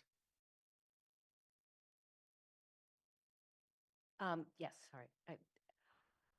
So I think this is a really good format, so I appreciate that. I think it's a much more workable format than we've had in the past. And what I want to ask is, did we have a special meeting at one point just to address town manager goals? So it wasn't done, and will we be doing that? We had a retreat. Yeah, we did have, but and then we took the results of that retreat, and then I asked you to rank them again. Right. And then we brought this back to the council and we had one discussion. And when we brought it up for other discussions, people said, nah, I don't want to talk about it. So to put our goals and action items into this format, will we do that at the beginning? Will we have a special meeting to do that? It seems that may certainly be something that GOL suggests. Seems like a lot to to address in a council meeting. Right. So I guess just picking up also on what Councilor Haneke said is there's all those items that the town manager and the staff does to keep the town running that you only are really aware of when they don't work, and they do work. So yeah, and then we're really adding on special goals and action items. So there does have to be a way we can account for just everything the town staff does all day, every day, just to keep us afloat. So one of the things that I wanted to point out was, in fact, we did spend a lot of time on the 6 priority areas. And so don't lose sight of the fact, this has been in your packet at least 3 times, in terms of what people have already said were top priority areas. I do want to thank Anna, who actually looked at a couple different towns and our municipalities. And I believe this was one that came out of someplace up on the North Shore. It's a combo of a couple. Yeah. Concord was one of them. Yeah. I can, if people want to see my research, I'm happy to share. Yeah, I think no one wants to see. they trust the fact that GOL Come looked at it on. with you. My guy. We've had a request from the audience. Okay, Anna, what else do you need Okay. us to do? Does everyone understand the homework that I'm giving you? And you have a deadline. You have a deadline. Yes, you do have a deadline. Your deadline is October 31st. You have 10 days. Because I need to know it in order to create it for the packet for GOL. Okay, yeah. So I think, Jennifer, to your point about like us discussing our priorities and the goals, it's, to speak for myself only, I find it really confusing that they get conflated the way that they do. I sort of can understand the logic of it, but I don't like it. But that's me, and I'm going with what we've done. So when we consider that, that's when I want you all to want us all to pay really close attention to the objectives column, because that really is the priority direction. Like they're the priority areas, and then the objectives are where are we going within that. Those should be things that and they will be things that are voted on by the council. I haven't figured out how we're going to do that yet. I'm wondering if I can implement ranked choice voting within the council, but well, Athena's not going to look up past her. Like she's like, no, Anna, stop. But yeah, we're going to figure that out. But just so you know, that is the kind of the objectives column is really where that prioritization of where the council wants to go as well would be. And yes, not losing sight of all of the other pieces of their jobs was a big piece of this, because if this isn't just about the strategic direction, this is also the evaluation tool for the town manager, and he should get good marks for keeping the town afloat, right? So, and that is reflected in some of the management goal areas. And so but I think clearly articulating that as the objective is really important as we continue. Okay. Any other comments or questions? All right. We've done appointments. So we're up to committee and liaison reports. CRC, Pam? Thank you. The CRC met on October 8 and reviewed section 1703 of the bylaw that we received from the solar bylaw working group. And that was on definitions. And we also started to walk through all of the staff comments. So staff pulled together and provided comments to one member, and those comments were consolidated. I do want to note that we have no meeting on November 5. We were looking at that as a public hearing date, and Councillor Haneke made a very good point that there's going to be no public watching our public hearing. So it's going to be on the 12th. I wonder why. The public hearing, excuse me, on University Drive will be held on November 12th. And I think we've reported that previously. That's it. Thank you. A little bit of humor there. Elementary School Building Committee, Kathy? We didn't meet last Friday. We are meeting this Friday, and I don't know what Paul has in his report, but we haven't finalized the bids on the school. So we've run into some bid issues. So we haven't actually had a discussion of that at the committee level. Okay. I think when we come to the town manager's report, we'll ask him to talk about that. Okay. That would be great. Excellent. Finance Committee, Bob Hagner?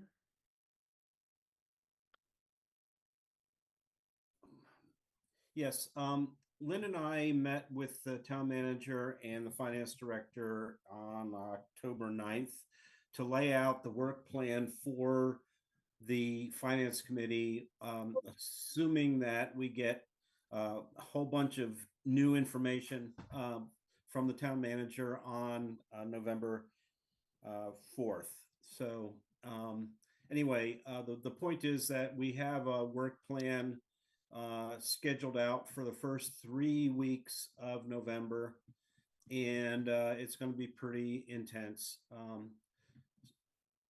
So we haven't really met, and we're not going to meet until that time. So more to come. Councillor Haneke, you have a hand up? Could I request that if you've actually picked meeting dates, since I know there was a potential for changing of meetings and adding of meetings, could you actually send those dates and times to the committee members so that we can get them on our calendar? Because Yeah. right now I still just have the 2 Tuesday meetings in November on my calendar, which I don't think are happening. Right. Well, I haven't nailed down a couple of the members, so I will do that tomorrow. Make sure that. So I think that's a plea to members to be responsive to whatever email Bob has sent out, or Athena, about meeting dates for Finance Committee. Okay? Anna,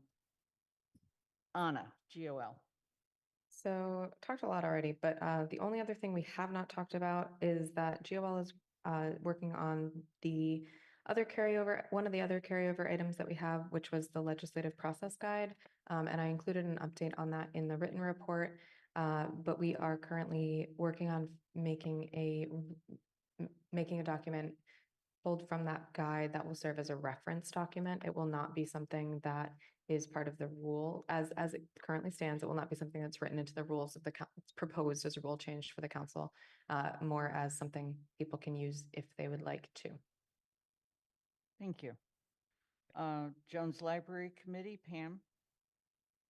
Yes, Jones Library, excuse me, Jones Library meeting was the day after the CRC meeting. And it was a meeting not necessarily for the Jones Library Building Committee, but it was the forum in which the beginning of the section historic preservation section 106 began, and there were presentations, 5-minute presentations to the organizers of the committee or the review to express their concerns, issues, opportunities, support, whatever each group wanted to bring to the table. And there was a bit of time for public comment, but it was pretty much limited to what the parties who have signed up to be consulting parties, and it was sort of their opportunity to speak. Okay. Paul, did you have anything you wanted to add to that? Okay. TSO, Andy? Well, TSO, looking forward because you had the report about what we've done recently, and it reflects the goals going forward too. I think that there are now 5 items that we're working on. One that's a very high priority for us is the intersection suggestions for Southeast Street from Main to College Streets. In other words, the area in front of the new elementary school and the current Fort River School. And we have a goal, and hopefully that by November we will have a response to questions that have been raised by counselors and others. And that will be, that compendium is going to go into the packet for Thursday's meeting that we have scheduled for TSO. And TSO will then decide whether to adopt them as, or whether they want to make any changes.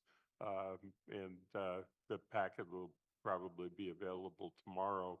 And so anybody who's interested can look.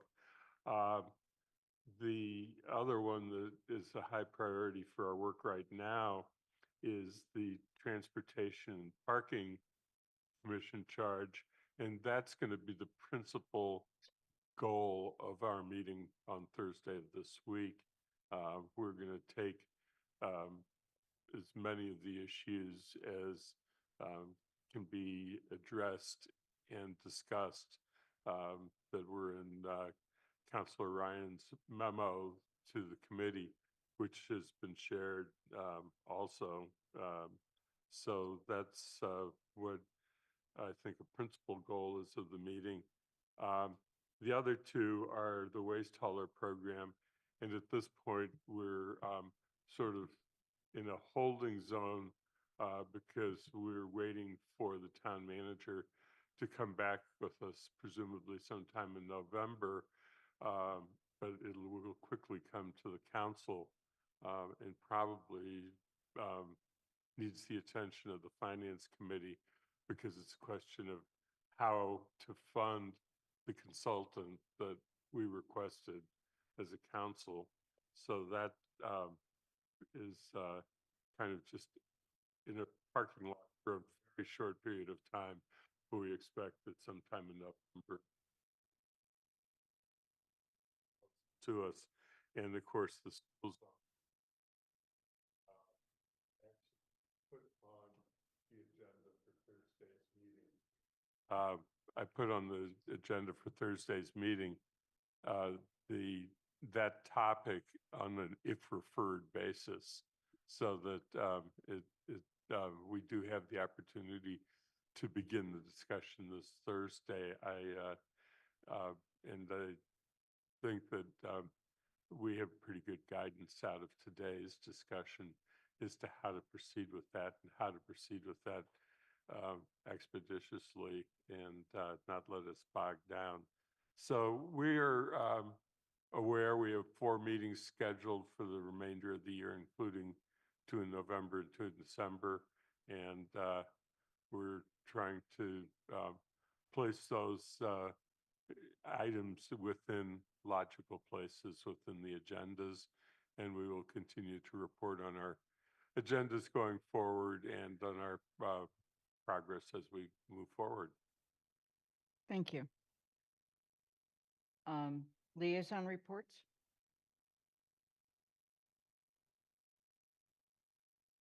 Seeing none. We have no minutes. Town managers, there's no written reports, but Paul, there's a couple things you might want to comment on. Yeah, so there are a few things. One, I sent the council my self-evaluation for the performance for 2024. And so it's very long. I think that really reflects the amount of work that our staff has been doing. The as Bob said, this November is going to be very heavy on finances. You're going to have a lot of appropriations, rescissions of borrowing items, presentations on financial indicators, capital projects. So think of November. While finance has had a bit of a breather in October, finance and the council will be very heavy on finances during the month of November. And just to welcome your time thinking about those things. The election is going to be on Tuesday. We're prepared for that, really well organized by the town clerk's office. Early voting has begun. I was here at noon on Saturday, and they had already had 100 people vote in the first 3 hours of the morning, which is how many people voted all early voting last time they had early voting. So there's a lot of interest. Obviously, it's a presidential election, but there's no excuse for people not to be able to vote. You can vote early, you can vote on the day, and you mail in your ballot. And as Kathy said, with the school bid, I think we've talked about previously that we had received 3 bids for the project. All were below the budgeted amount. A company called CTA Construction Managers of Waltham submitted the lowest bid at $73.48 million. The other 2 bidders range from the 73.48 million to 75.6 million. So it was in a relatively tight range. The execution of the contract has been put on hold pending resolution of bid protest filed by 2 construction industry organizations and one of the other bidders. And they assert that the CTA Construction Managers is not eligible to be awarded the contract for the project. So bid protests are common on large, complex public projects and can often be resolved with the involvement of the Attorney General's office. And that's where this bid is right now. The Attorney General's office will conduct a hearing next week to review the bid protest and issue an opinion as to whether CTA Construction Managers is eligible to be awarded the contract for the construction of the new school or not. We have not signed any contracts with any of the vendors, so that's just where it is. There's another opportunity if the AG doesn't resolve it to anyone's satisfaction. They can also go into court and seek remedy there. So, we're unhappy that this is being delayed because we're on a relatively tight time frame where we need to get the school open in the fall of and 2 years from now. And we can't lose the time this early in the process. And we're trying to convey that to the Attorney General as well to expedite the hearing and the resolution of this. Thank you. Pam, you have your hand up. Can you tell us if the bids will hold to cover this entire period? Yes, we requested all the bidders to give us in another 30 days to hold their bids for an additional 30 days. Okay. Councilor Haneke. Thank you. Thank you for that update. I had heard that sub bids were in for the library project. Could you speak to that? Sure. So sub bids are when you go out to bid for a big project, you do sub bids, which is like the specialty like the electrical contract, plumbing, HVAC, elevator, things like that. So the way it works is you bid out those specialties first, and then a general contractor comes in and they bid the general project. Those bids came, the subcontractor work, which is the bulk of the work, came in about $2 million below where they were last time we went out to bid. So that's good news in terms of where the industry seems to be headed. We will see what happens with the general bids. Those bids are due, I think, October 31st. And we use a system called bid docs. So it's all electronic. It comes in, it's instantly knowable. So we'll know what the numbers are. Again, these bid awards can be complex and the contracting can be complex. But hopefully that gets done expeditiously as well. We want these projects to move forward. Are there any other questions of the town manager? Okay, moving on, I submitted a president's report. It was sent to you on Sunday, I guess. And then I submitted an addendum, and are there any questions?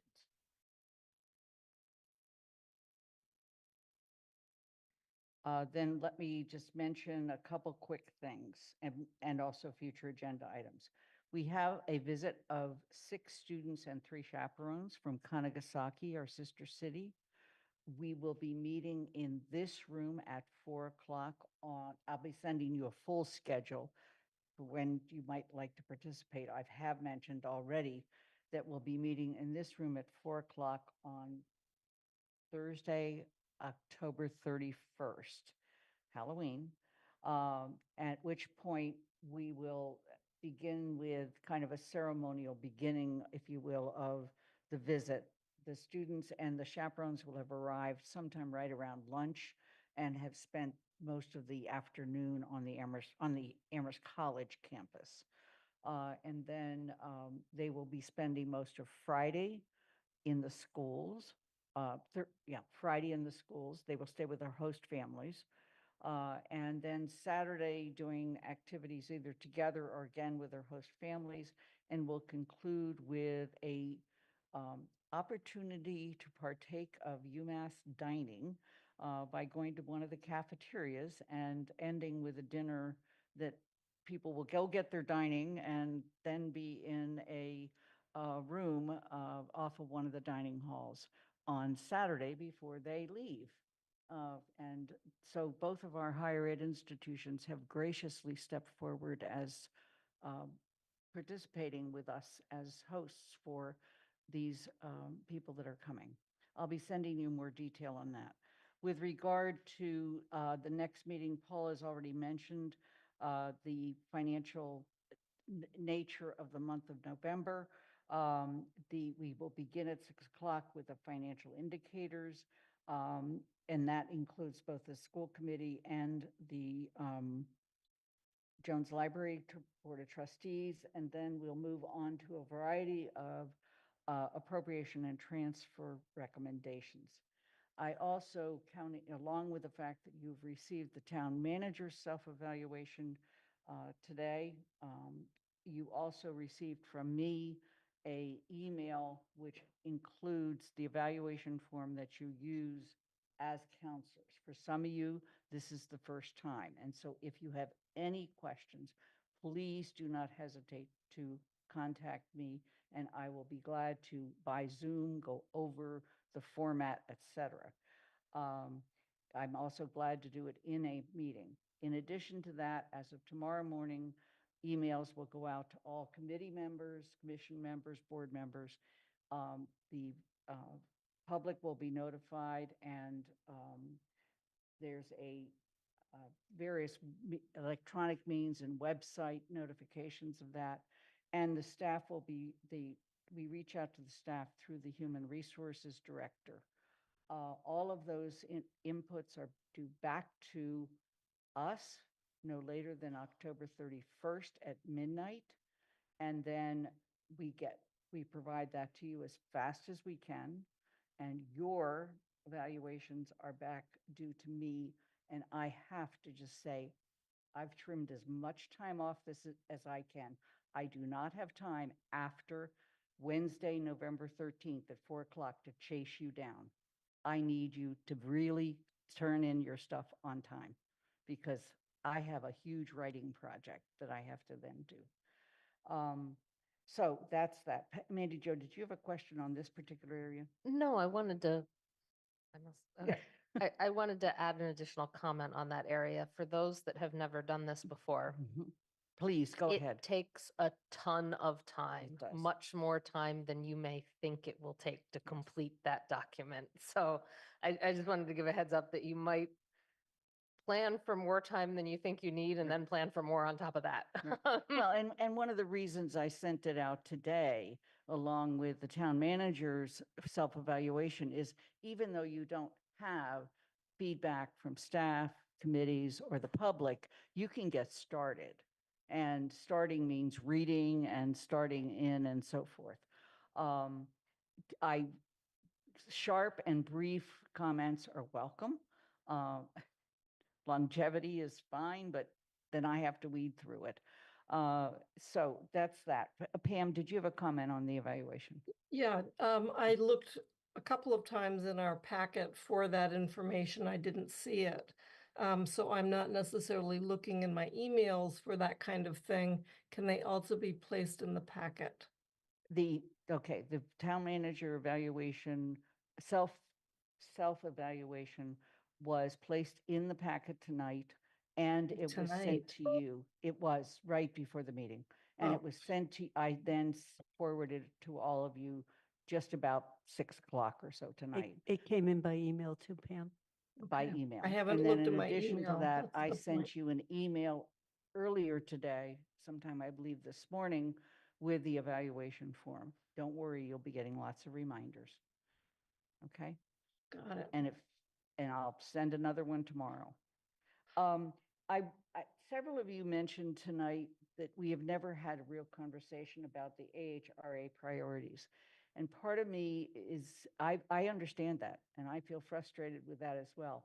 Part of me doesn't know how to frame that conversation for this council.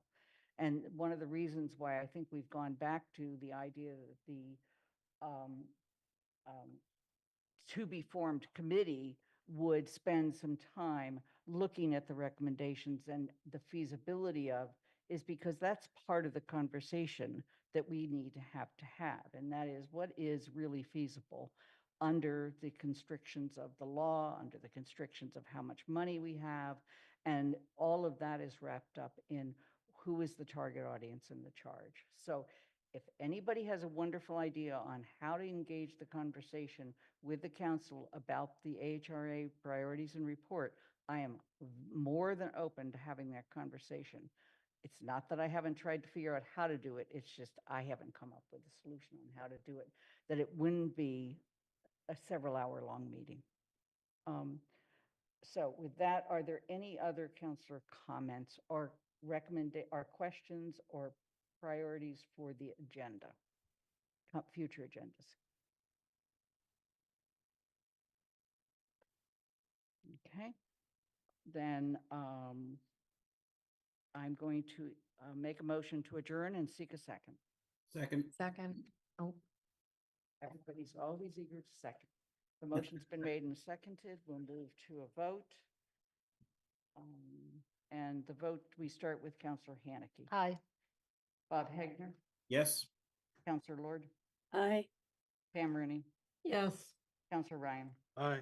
Kathy Shane, Yes. Andy Steinberg, Yes. Jennifer Taub, Yes. Councillor Walker, Yes.